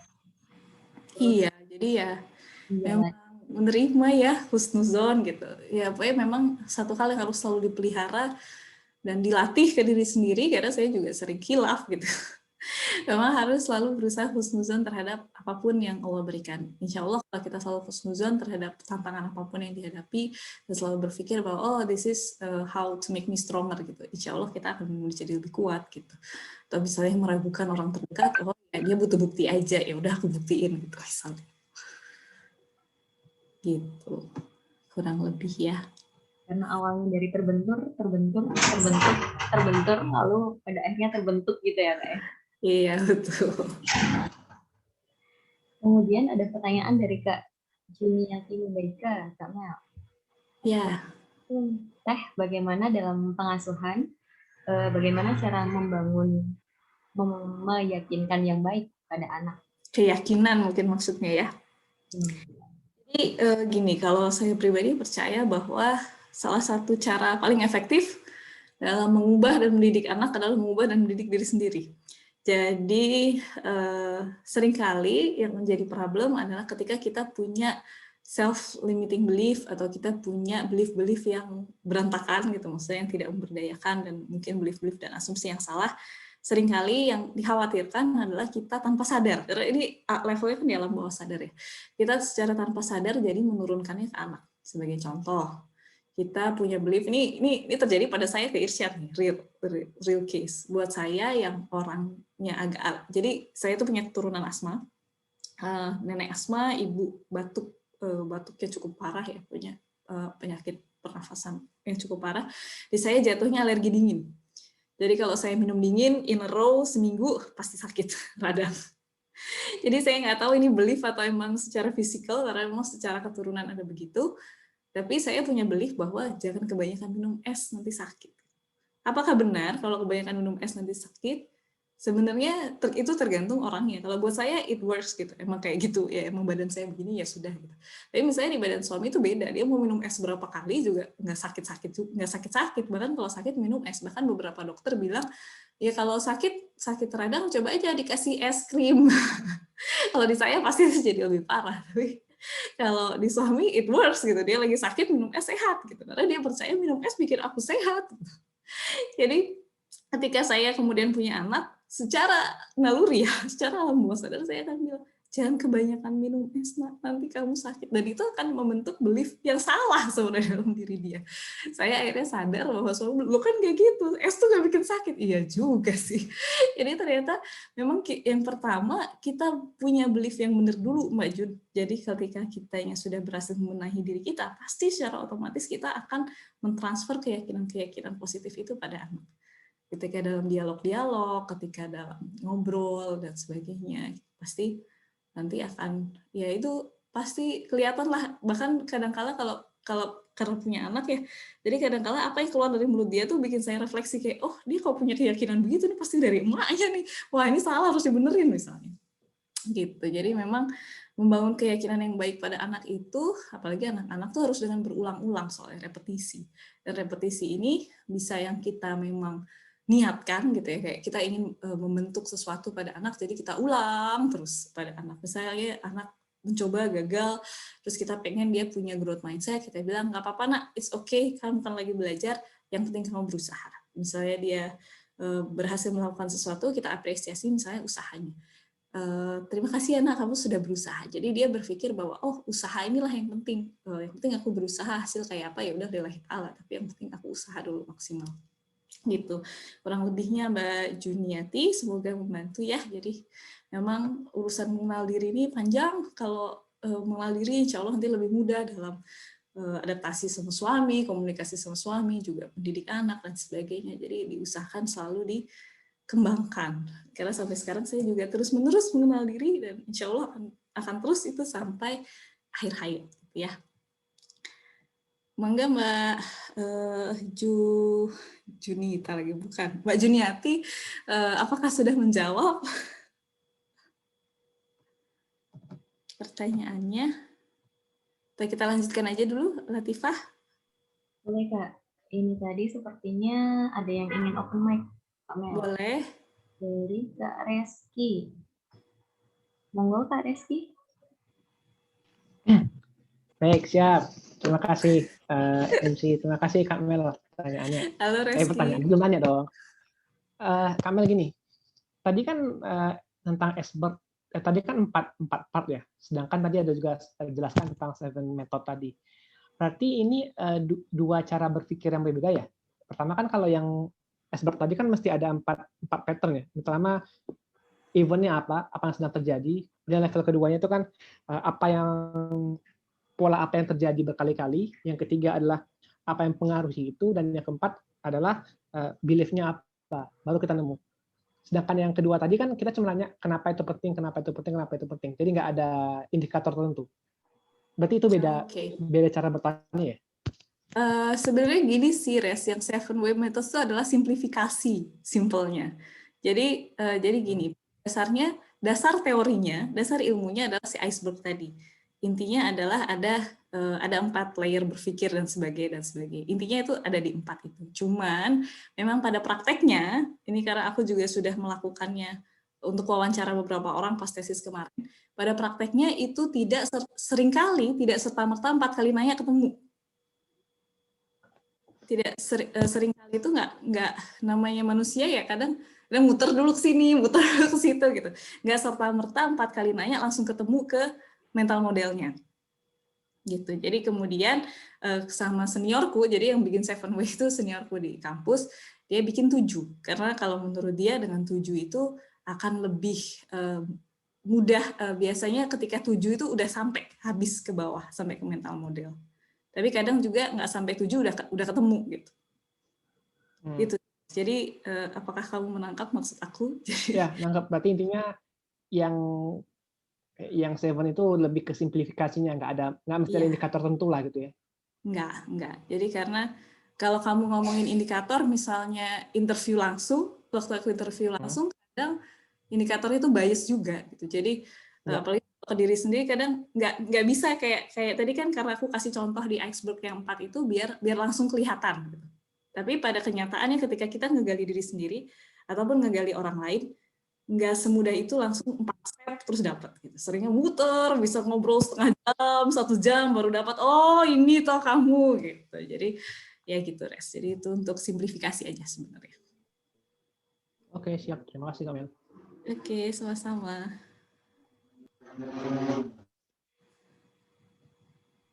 Ada pertanyaan lagi Kak Mel dari Kak Wilma. Mana ya? Wilma ya? Saya bacakan nih Kak. Iya, boleh. Tadi membahas tentang mengenali diri sendiri, lalu mengajak berbicara diri sendiri. Bagaimana cara mengajak ngobrol diri sendiri itu supaya menjadi rutinitas kita, sehingga kita bisa mencapai tujuan, yaitu mengenal pencipta kita, apa hanya saat ada masalah saja, atau bisa saat tidak. Bagaimana teknisnya, apa harus langsung masuk ke metode iceberg tadi, atau bisa dimulai dengan hal lain? Terima kasih. Oke, terima kasih Wilma, pertanyaannya bagus ya. Jadi sebenarnya metode iceberg tadi adalah hanya salah satu metode yang bisa dipakai. Metode yang lain tentu ada banyak sekali, tapi intinya sebenarnya masalah mendengarkan dan ngobrol sama diri sendiri ini lebih kepada self-awareness, bagaimana kepekaan kita terhadap diri kita sendiri, terhadap pikiran kita, terhadap perasaan kita, yang mana seringkali kalau saya pribadi terjadi tidak pada waktu khusus saja masalah self-awareness ini. Kadang sambil nyuci piring, nggak mikir, juga lagi menggali pikiran dan perasaan diri mungkin. Pak. Tapi memang ini bisa dilakukan kapanpun, atau bisa lagi duduk-duduk di taman, ngobrol sama diri sendiri juga bisa. Jadi sebenarnya nggak ada aturan baku tentang ini, asal Wilma mau melakukannya, ya melakukan aja orang diri kita sendiri, nggak butuh janji juga kan, mau ngobrol sama diri sendiri. Nah, tapi memang seringkali ada momen-momen penting kalau buat saya pribadi yang membuat saya harus lebih effort buat ngobrol sama diri sendiri ini. Nggak bisa sekedar sambil lalu gitu. Yang mana effort ini biasanya kalau saya saya butuh paper and pencil, butuh pensil dan kertas, karena kalau itu tidak tertulis, kayak 7way tadi saya bisa melakukannya di atas kertas gitu. Karena buat saya di atas kertas nulis itu jadi self terapi juga buat saya, memudahkan saya, membantu melihat apa sih yang ada di pikiran saya. Karena kalau nggak ditulis, kadang ngawang-ngawang, kayak ini dan pikiran ini, gitu. Apalagi kalau lagi marah gitu ya, atau lagi kesal, biasanya kemudian ada asumsi-asumsi, yang mana asumsi itu seringkali nggak benar juga. Asumsi kita tentang orang lain, atau asumsi kita tentang diri sendiri. Kemudian itu berkacak di kepala tuh bulat gitu. Tapi ketika kita tulis di atas kertas, buat saya, untuk momen nulis di atas kertas itu biasanya saya spesialkan momennya kalau buat saya. Kalau buat Mbak Wilma terserah, namanya mengenal diri bebas ya, sesuai dengan keinginan masing-masing. Tapi kalau saya biasanya momennya satu, misalnya ketika saya lagi ada masalah tuh benar-benar harus take time, barang setengah jam, nggak sampai setengah jam, 15 menit untuk benar-benar make clear sebenarnya yang lagi berkecamuk di kepala, hati, dan emosi ini sebenarnya apa, maunya gimana, marahnya kenapa, dan sebagainya. Dan momen lain adalah ketika saya misalnya mau melakukan sesuatu yang cukup besar, seperti masalah keputusan mau daftar kuliah lagi apa enggak. Wah, itu panjang. Perdebatannya sangat panjang dengan diri sendiri. Mau kuliah lagi apa enggak. Terus ini kemarin baru-baru ini lagi apply sebuah pekerjaan, itu juga perdebatan dalam diri cukup panjang. Apa sih yang kamu cari? Ngapain sih kamu kerja gitu? Apa sih yang kamu cari? Itu dialognya cukup panjang. Jadi terus habis itu ngobrol sama diri sendiri sebenarnya maunya apa. Kalau masalah untuk tujuan mengenal pencipta, kita biasanya kalau saya pribadi lebih banyak melakukan itu habis sholat misalnya. Habis sholat, berzikir. Jadi biasanya habis sholat, apalagi kalau momen-momen yang bisa agak panjang, yang bisa isya kan malam gitu. Kalau yang momen-momen siang itu pasti buru-buru ngerjain yang lain. Tapi kalau lagi momen-momen yang bisa itu sambil ngobrol, sambil menggali diri sendiri, mengenali ini di pikiran lagi ada perasaan apa. Jadi semakin kita tuh self-aware, jadi begitu ada perasaan mengganjal sedikit, begitu ada pikiran mengganjal dikit, kita akan berusaha untuk menyelesaikannya. Jadi nggak numpuk. Problemnya kalau kita nggak punya self-awareness yang baik itu seringkali emosi itu bisa numpuk. Apalagi kalau sudah emak-emak. Pada jadi istri, mama misalnya keselnya sama orang lain, atau keselnya sama pekerjaan, atau keselnya sama suami. Kalau kita nggak aware sama kondisi mental dan kondisi pikiran kita sendiri, dia bisa numpuk banyak, terus nanti suatu saat meledak ke anaknya. Kasihan, dia nggak salah apa-apa sebenarnya. Nah, sebenarnya kitanya yang tidak berhasil mengelola kumpulan emosi-emosi yang ada. Jadi makanya itu kenapa saya tiap kali ada problem selalu berusaha ngobrol lebih dalam ke diri sendiri agar tidak terjadi kumpulan emosi ini, biar nggak numpuk, biar nggak meledak di suatu waktu. Jadi diselesaikan begitu ada satu, oh ini lagi ada problem nih, kondisi jiwa lagi nggak tenang, misalnya kondisi pikiran lagi kacau nih, harus segera diselesaikan. Gitu sih kurang lebihnya Mbak Wilma, semoga bisa menjawab ya. Tapi kalau misalnya, kalau misalnya yang di momen-momen tertentu kayak misalnya ulang tahun atau awal tahun, itu biasanya lebih ke refleksi untuk menggali apa yang mau aku lakukan. Setahun ke depan mau ngapain dan sebagainya. Dan ketika mau menetapkan sesuatu yang besar, apalagi trade-off-nya banyak, itu benar-benar digali. Sebenarnya strong why-nya ini apa sih? Kenapa sih aku pengen ini? Ada nggak cara lain untuk melakukan hal yang sama? Andai kata yang kita mau itu gagal. Gitu kurang lebihnya Mbak Wilma. Semoga bisa menjawab ya. Apakah sudah menjawab pertanyaannya? Oke, sama-sama Mbak Wilma. Semoga menjawab ya. Ya, bagi teman-teman yang ingin bertanya lagi, mungkin bisa open mic. Wah, pertanyaan Reski bagus nih. Apakah dengan ngobrol dengan diri sendiri tumpukan di pikiran bisa jadi hilang? Bisa, Res, kalau aku ya. Nggak cuma aku sih, Mas Ari juga. Jadi kalau kita tuh punya kebiasaan kalau lagi stuck atau lagi bulet gitu, wah pusing, emang harus diurai gitu.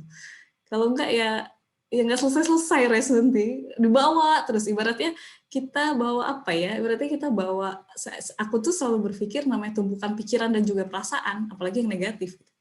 Atau nggak cuma yang negatif, yang bikin pusing seringkali ya. Yang bikin pusing kan nggak mesti negatif ya. Kadang mungkin macam-macam lah yang bikin kita pusing. Misalnya keputusan mengambil sesuatu, ingin mengambil keputusan besar, itu biasanya juga bikin galau. Itu ibaratnya kita bawa tas, terus kita bawa batu di belakang. Kalau misalnya satu nggak diselesaiin, nambah lagi batunya. Nambah lagi batunya. Nambah harus lama-lama jadi berat, berat gitu. Jadinya nggak clear gitu pikiran. Jadi kalau ngobrol ke diri sendiri, Res, kalau aku adalah cara, ya betul, ya hilang langsung sih enggak lah, kan semua butuh proses. No, there is no such kind of instant thing. Ya, tapi kita jadi tahu bagaimana menyelesaikannya, benar. Kita jadi tahu, sebenarnya kalau buat aku yang paling membantu adalah jadi benar-benar clear apa yang kita mau gitu. Terang beneran kita tuh maunya apa. Karena kadang-kala yang bikin bulat itu kita tuh nggak clear maunya apa. Kita kesel aja sama orang ini, pokoknya kesel aja. Pokoknya orang ini salah aja misalnya. Tapi kita nggak clear sebenarnya kenapa kita marah, kenapa kita kesel. Kita sebenarnya maunya orang ini tuh gimana. Kita tuh maunya apa gitu. Jadi memang ngobrol sama diri sendiri itu buat aku lebih banyak untuk make clear sebenarnya apa yang aku mau. Dan ketika kita tahu apa maunya, kita bisa susun strateginya. Habis itu ya tinggal dikerjain. Gitu. Jadi nggak bulat lagi. Begitu bulat lagi pikirannya, ingat lagi, oh iya kan udah nulis strategi, ya udah dikerjain aja. Udah, sekarang kita saatnya bekerja. Itu Reski, semoga membantu ya, semoga bisa banyak mengurai yang di pikiran. Dan Reski penulis, ditulis aja di kertas. Gitu kurang lebih ya. Ada lagi yang mau bertanya? Kak Reski, apakah masih ada yang ingin ditanyakan lagi? Oke, Semangat ya Reski. bagi teman-teman yang ingin bertanya lagi, mungkin bisa langsung open mic.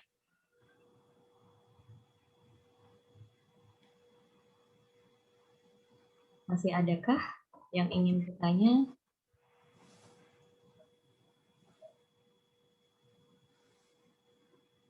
Dari Kak Wilma. Izin membacakan nih Kak. Menyambung yang sebelumnya, Mbak Mel, apakah ini sebenarnya memang dilakukan diri sendiri atau bisa dari pasangan ya? Terkait dengan yang dikatakan di materi tadi, problem kita adalah insecure, tak percaya diri. Jadi ngobrol dengan diri sendiri pun rasanya nggak pede. Tapi kalau diajak ngobrol dengan pasangan, nanti bisa jawab dengan bertubi-tubi. Terima kasih. Oke. Terima kasih Wilma, pertanyaannya juga bagus. Sebenarnya kalau ada partner yang bisa dipercaya, karena urusan ini termasuk di trust juga ya, karena kita pasti akan membagikan banyak hal yang ada di our deepest inside things gitu. Jadi kalau bisa ada partnernya yang kita percaya, sebenarnya by teori justru akan lebih baik. Jadi kalau tadi 7Y itu saya waktu itu praktek melakukan 7Y itu sama teman, jadi partneran berdua ngobrol, jadi kita gantian. Dia menanyakan hal yang sama ke saya, ketika saya jawab dia akan nanya kenapa itu penting. Pokoknya dia nanya gitu aja, tugasnya cuma boleh nanya kenapa itu penting. Saya jawab lagi, terus dia nanya lagi kenapa itu penting. Nggak boleh nanya yang lain selain pertanyaan kenapa itu penting. Karena itu memang teknik interviewnya namanya laddering-nya. Dan itu biasanya akan lebih ngegali juga sih Wilma, kalau ada temennya untuk melakukan itu akan lebih menggali diri kita sendiri, karena seringkali ketika kita jadi nggak apa ya, ketika ditanya langsung gitu jadi lebih mikir gitu biasanya, kayak oh iya nggak pernah mikir ya kenapa ya, jadi terus kita ketika menjawab itu kadang-kala kita menemukan jawaban dari jawaban kita sendiri, gimana ya, kita menemukan jawaban atas pertanyaan kita dari bagaimana kita menjawabnya gitu, dari suara kita sendiri, jadi kita aware, oh ternyata aku tuh mikirnya gini ya, ternyata aku tuh merasanya gini ya gitu. Jadi kalau ada partner boleh worksheet tadi, berarti worksheetnya aku kirim ke grup aja kali ya Latifah. Worksheet tadi boleh digunakan kalau ada partner sama partner, gantian, terserah mau pertanyaannya apa di atas. Jadi pertanyaan di atas tuh bisa diganti-ganti, bisa yang apa yang kamu inginkan, bisa yang apa yang apa impian kamu setahun ke depan, bisa kenapa kamu pengen ikut program ini aja bisa. Misalnya ngegali dari kenapa kalian ikut program ini, ya itu digali itu bisa panjang juga sebenarnya. Mulai dari pertanyaan paling simpel atau apa buku favorit kamu itu bisa digali juga. Jadi mungkin bisa melakukan ini juga sama pasangan. Alhamdulillah sudah punya pasangan. Jadi nanti bisa coba diuji coba. Tapi pasangannya nggak boleh nanya. Jadi rules-nya itu pasangannya nggak boleh nanya selain kenapa itu penting. Kalau mau ngegali pakai cara 7Y tadi. Gitu kurang lebih Wak Wilma bisa membantu ya.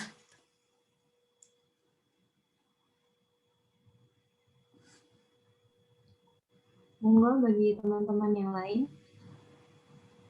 Ya, terima kasih banyak Kak Wilma dari Paten. Teman-teman yang lain masih adakah yang ingin bertanya?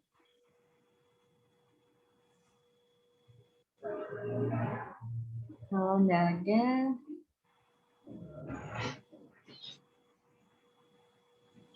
kita foto bareng dulu yuk teman-teman.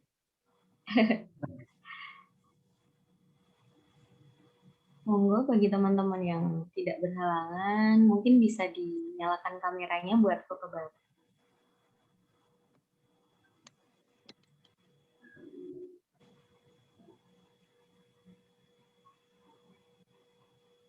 Ditunggu ya.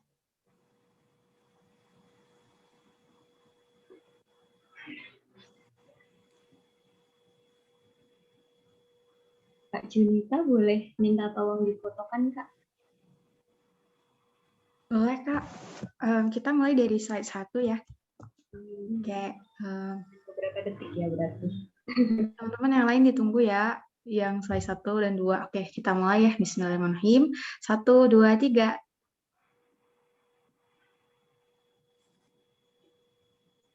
Sekali lagi ya. 1, 2, 3. Teman-teman tetap senyum karena ada 3 slide. Oke. 1, 2, 3. Oke, satu lagi ya, teman-teman. 1, 2, 3. Oke, terima kasih, teman-teman. Saya kembalikan ke Latifah. Juga ditutup, ada informasi penting nih teman-teman. Kami dari tim Cerdas Mulia bagi-bagi voucher bagi teman-teman yang menuliskan insight dari materi hari ini. Insight-nya bisa dibuat di story ataupun di feed Instagram seperti itu. Dan jangan lupa di-tag akun Instagram Cerdas Mulia. Terus teman-teman yang memilih terbaik nanti akan mendapatkan beasiswa Growing Incubation Batch 2 hingga 100%. Yeay. Nanti ditunggu sampai jam 23.59 malam ini ya, waktu Indonesia Barat. Oke. Di postingnya di mana nih, Kak? Di posting di IG story ataupun di feed Instagram masing-masing, kemudian di tag Cerdas Mulia ya. Oke, Kak. Tadi informasinya gimana, Kak? Maaf, tadi koneksinya putus. Teman-teman bisa share insight dari teman-teman sendiri dari materi malam ini, sore ini. Kemudian di-share di story maupun di feed Instagram yang kemudian di tag Cerdas Mulia ya. Akun Instagram @cerdasmulia. Nanti ditunggu sampai malam ini pukul 23.59. Kak, boleh ini nggak? Iya. Nanya gitu. Ya, boleh nggak, Kak? Tanya ke siapa, Kak? Nanya ke Mbak Melinda. Ya. Gimana, Kak Mel? Ya, belum mau maghrib kan di Indo ya? Belum kok. Mangga buat. Ini mungkin umum aja pertanyaannya. Jadi kalau kita ketemu orang itu kan baiknya itu minta nasihat ya, Kak. Jadi saya ingin minta nasihat nih dari Kak Melinda untuk anak-anak muda, apalagi untuk mahasiswa. Kalau saya S1 gitu, Kak. Kadang-kadang terasa bahwa udah ketemu sebuah value tentang kehidupan, cuman kadang masih sering terpengaruhi gitu oleh lingkungan, kadang-kadang bikin kita bikin kita galau lagi gitu ya. Ini gimana nih, saya ini kadang-kadang mau ngelanjutin tujuan hidup, tapi lingkungan ini kadang-kadang nggak mendukung gitu. Kadang-kadang ada aja informasi-informasi yang bikin yang bikin kita nggak semangat gitu, yang bikin kita pusing gitu. Jadi gimana nih menurut Kak Melinda untuk saran lah untuk kami, mungkin anak-anak muda, supaya lebih kuat lagi dalam memegang prinsip untuk untuk inilah agar diri ini benar-benar terjaga gitu dan benar-benar menjaga prinsip hidup kita sebagai seorang muslim gitu, Kak. Oke, ini sebenarnya aku mau make sure dulu ke Henry nih. Yang Henry pengen dan masih suka galau menjaga itu adalah apakah prinsip hidup sebagai muslim secara umum dalam artian ya yang ada di Al-Quran gitu, atau maksudnya tujuan hidup dan rencana hidup secara personal, karena itu dua hal yang berbeda menurut saya. Nah, kalau saya merasa sih kayaknya rencana personal gitu, Kak. Kadang-kadang udah buat A, tapi yang dilaksanain malah B. Kadang dibuat B malah yang lain lagi. Gitu. Kadang berubah-ubah gitu. Oke ya. Jadi sebenarnya gini sih Henry, apalagi kamu masih semester 1 ya? Semester 6, Kak. Oh, udah semester 6, oke. Ya, tadi dengernya semester 1, salah. Ya, jadi sebenarnya namanya perjalanan hidup, kalau yang saya pribadi alami itu memang sebuah eksplorasi ya. Jadi saya pribadi nggak yang stick with plan A terus plan E terus ya. Jadi ya itu tadi karena ternyata strong why-nya belum kuat kalau yang saya alamin dulu. Jadi saya cerita aja dulu awal mula tuh waktu masuk kuliah. Kalau ditanya kenapa masuk arsitektur, karena dulu sebelum masuk kuliah itu cita-citanya pengen jadi pengusaha properti awalnya. Ketika pengen jadi pengusaha properti, wah pokoknya pengen jadi pengusaha properti kayak Ciputra gitu. Tapi memang waktu itu ya strong why-nya mungkin belum kuat ya. Jadi pengen jadi pengusaha properti ya karena saya berpikir bahwa pengusaha properti keren. Itu bukan strong why yang kuat sih sebenarnya. Bahwa pengusaha properti itu keren, ya waktu itu kayak ya melihat Ciputra itu keren gitu ya, dan melihat bahwasanya oh ternyata waktu itu mikirnya anak SMA ya, masih cetek. Jadi ternyata negara-negara yang hebat itu cirinya mereka selalu punya sebuah bangunan arsitektur yang oke, gitu, yang keren. Dan bangunan arsitektur yang keren ini ternyata bisa menarik banyak orang untuk datang. Misalnya sebagai contoh kita lihat kota Paris. Kenapa kota Paris terkenal? Oh orang-orang pengen lihat Eiffel misalnya. Kenapa Italia dan Menara Pisa terkenal? Oh ternyata punya Menara Pisa. Dulu ambisinya adalah pengen jadi strong way-nya sebenarnya sama, ingin berbuat sesuatu untuk Indonesia gitu. Dan waktu dulu mikirnya caranya, itu kan cara sebenarnya. Sekali lagi selalu pisahkan tools dan goals. Nah waktu itu tools-nya yang aku yakini adalah dengan bikin bangunan arsitektur yang keren. Makanya masuk arsitektur dengan misi jadi pengusaha properti. Agak aneh sebenarnya. Makanya begitu keterima di UI, yang dicari bukan komunitas arsitektur, tapi komunitas bisnis. Karena emang cita-citanya pengen jadi pengusaha. Nah, tapi pengusaha apa yang nggak jelas. Terus akhirnya perjalanan waktu namanya bisnis tuh ganti-ganti, Hendrik. Wow, mulai dari habis itu mendalami perusahaan properti. Tapi mikirnya, oh perusahaan properti ini masih jauh ya, susah bikinnya, panjang. Jadi aku mau belajar bisnis dulu, dari kecil-kecil dulu lah. Jualan apa ya? Oh jualan kaos. Jadi jualan kaos, pindah lagi jualan tas, pernah. Pindah lagi jualan apa, macam-macam. Sampai akhirnya aku merasa hampa. Jadi aku kok capek ya ngerjain ini itu segala macam, tapi kok hampa hatiku rasanya, nggak fulfilled gitu ya, merasa nggak ada purpose-nya, aku kerasa kehilangan tujuan, nggak punya meaning, nggak punya purpose di situ. Tapi akhirnya pada suatu titik dengan berganti bisnis berkali-kali dan mendalami properti, ternyata setelah mendalami, tapi ketika memutuskan, aku memastikan bahwa aku sudah mengetahui semua hal tentang hal itu.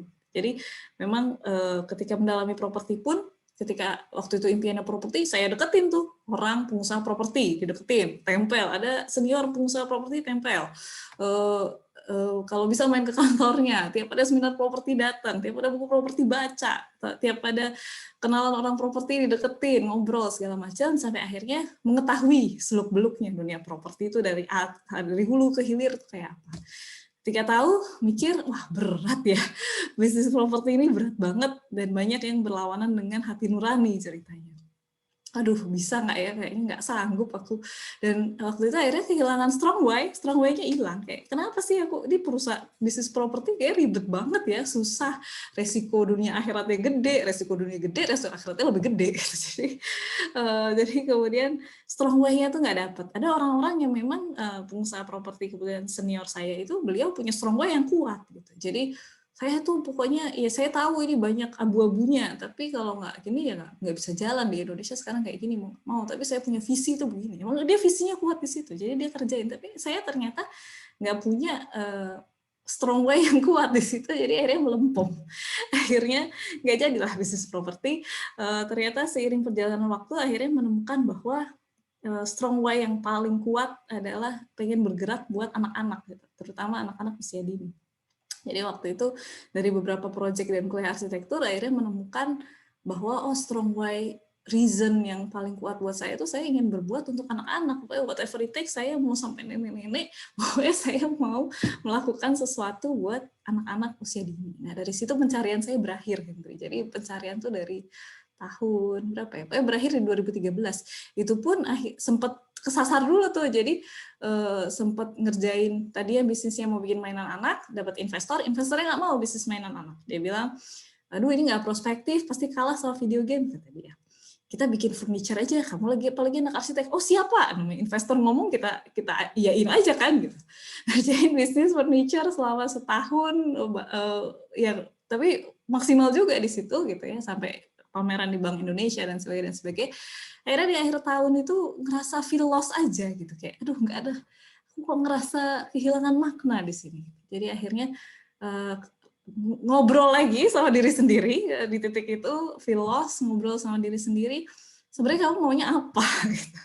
Terus menilik ke belakang, oh ternyata emang sebenarnya yang aku mau ya itu tadi, aku ingin berbuat buat anak-anak, titik, udah nggak usah ngomongin furniture-furniturean, aku pengen meningkatkan kualitasnya anak-anak, selesai.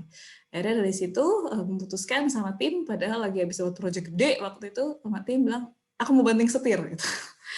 Aku mau depan kita banting setir. My purpose adalah tentang anak-anak, dan ini kita nggak ngurusin anak-anak sama sekali. Jadinya tahun depan kita ganti bisnis. Terus mau jadi apa? Ya, mikir akhirnya waktu itu sama tim akhirnya bikin daycare. Walaupun dari tim sendiri ragu, Mel, gue ragu nih ngerjain ini. Gimana kamu tuh anak arsitektur, bukan anak psikologi, punya anak aja kita belum pernah, nikah aja belum, mau bikin daycare gitu. Tapi waktu itu strong why-nya begitu kuat. Pokoknya aku sudah memantapkan hati di sini, lillahi ta'ala, udah istiqoroh segala macam. Juga ya kita jangan lupa istiqoroh gitu ya, istiqoroh segala macam, dorongan hatinya kuat, mantap di sini. Bismillah kita kerjain ini. Semuanya ragu, orang tua ragu, tim ragu, ragu. Tapi kalau hati Bismillah, pokoknya aku mau ngerjain ini. Karena Allah, lillahi ta'ala, insya Allah Allah yang bantuin. Aku nggak bisa apa-apa, memang aku lemah, ya Allah tolong dibantu. Itu saking takutnya tiap malam nggak bisa tidur. Karena kayak, ini gimana nih mau ngurusin anak orang, anak aja belum punya. Gitu. Terus akhirnya bikinlah itu si daycare, dan alhamdulillah berlanjut sampai sekarang karena itu hasil pencarian panjang Hendry sebenarnya. Jadi memang sambil berdoa terus. Jadi kalau Hendry mau tahu, saya berdoa minta Allah tunjukkan jalan terbaik itu dari 2009. Alokasi 2013. Jadi memang perjalanannya panjang, dan memang kita harus berusaha terus ya, ikhtiar terus gitu. Nyoba ini, nyoba itu, eksplor ini, eksplor itu, ternyata sampai akhirnya kita klik, oke, ini yang mau aku lakukan, pokoknya siapapun terserah, mau siapapun ngomong apa, aku mau lakukan. Oke. Semoga menjawab ya Hendry, dan semoga dimudahkan. Jangan lupa selalu minta petunjuk kepada Allah. Kalau dulu dari SMA saya mintanya, ya Allah, Engkau lah yang paling tahu aku ini Engkau ciptakan seperti apa. Engkau lah yang paling tahu aku ini punya potensi apa, punya kelebihan apa, dan Engkau yang paling tahu jalan apa yang paling baik buat aku, tolong ditunjukkan. Jadi berdoa itu terus 5 kali sehari selama 4 tahun gitu, lama-lama Allah bukakan sedikit-sedikit, bukakan jalan ini, kesasar di sini, bukakan jalan ini, kesasar di sini, sampai akhirnya ketemu. Gitu. Jadi semangat Henry, semoga segera menemukan, karena memang itu sekali lagi adalah proses yang nggak bisa instan dan harus diupayakan dengan semangat. Gitu. Semoga membantu ya, jangan lupa selalu minta petunjuk Allah, karena Allah yang paling tahu. Banyak ya Mbak. Ya, sama-sama.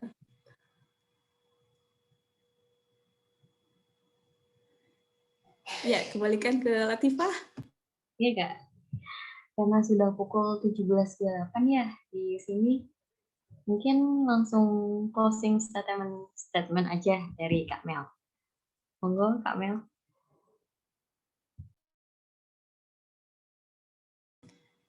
Oke, closing statement ya buat teman-teman sekalian. Teman-teman, insya Allah di sini masih banyak yang anak muda, ya walaupun mungkin ada yang sudah menikah, tapi insya Allah masih muda semua ya. Masa muda tuh sama Allah tuh dibuat spesial, bahkan Allah minta pertanggungjawaban khusus untuk masa muda, karena di masa muda inilah kita tuh masih punya fisik yang kuat, keberanian untuk mencoba, keberanian masih less risk untuk mencoba banyak hal. Jadi selama masih ada kesempatan, selama masih ada umur, cobalah mengenal diri sebanyak-banyaknya, eksplorasi diri sebanyak-banyaknya, dan jangan lupa berdoa sebanyak-banyaknya. Semoga Allah tunjukkan jalan terbaik buat teman-teman sekalian. Dan mengenali diri itu terus-menerus, ngobrol sama diri sendiri juga terus-menerus. Benar kata Sania, itu akan sangat melegakan, tapi memang harus meluangkan waktu. Jadi memang harus diluangkan waktunya, silahkan dipilih kapan waktunya, dan ketika misalnya kita aware bahwa diri kita sudah butuh ngobrol sama diri sendiri karena terlalu kalut, terlalu banyak pikiran, terlalu pusing, terlalu emosi, terlalu marah, dan sebagainya, ambillah waktu. Insya Allah itu sangat worth it, walaupun cuma 15 menit, 30 menit, itu akan sangat worth it untuk menguraikan semua pikiran yang ada, dan insya Allah dengan hati dan pikiran yang lebih lapang akan lebih mudah buat kita melakukan banyak hal, lebih kreatif, lebih mudah mengambil keputusan, lebih menarik juga hal-hal baik, karena otak ini sebenarnya punya kekuatan selain yang tadi sudah disebutkan, dia juga punya kekuatan.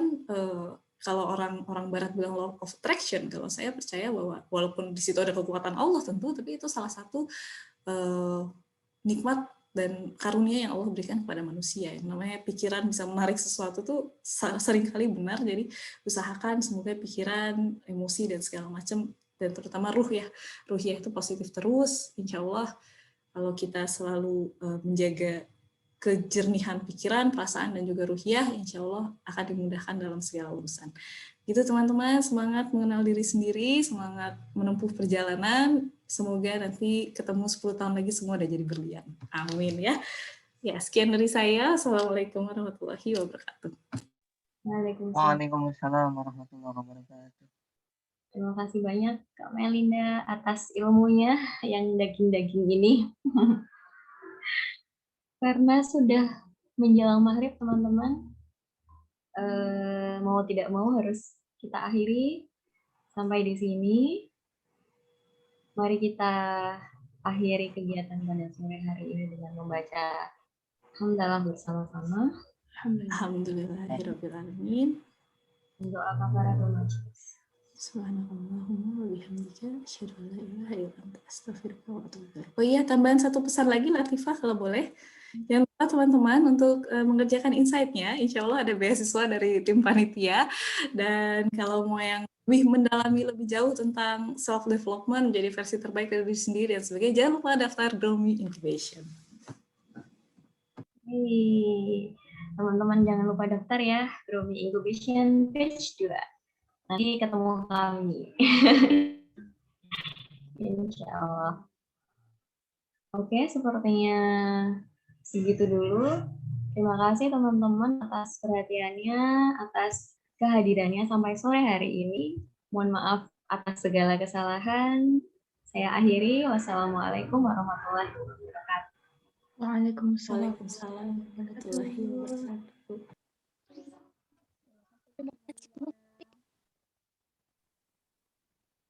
Ditunggu di Gromi Incubation Batch 2, teman-teman.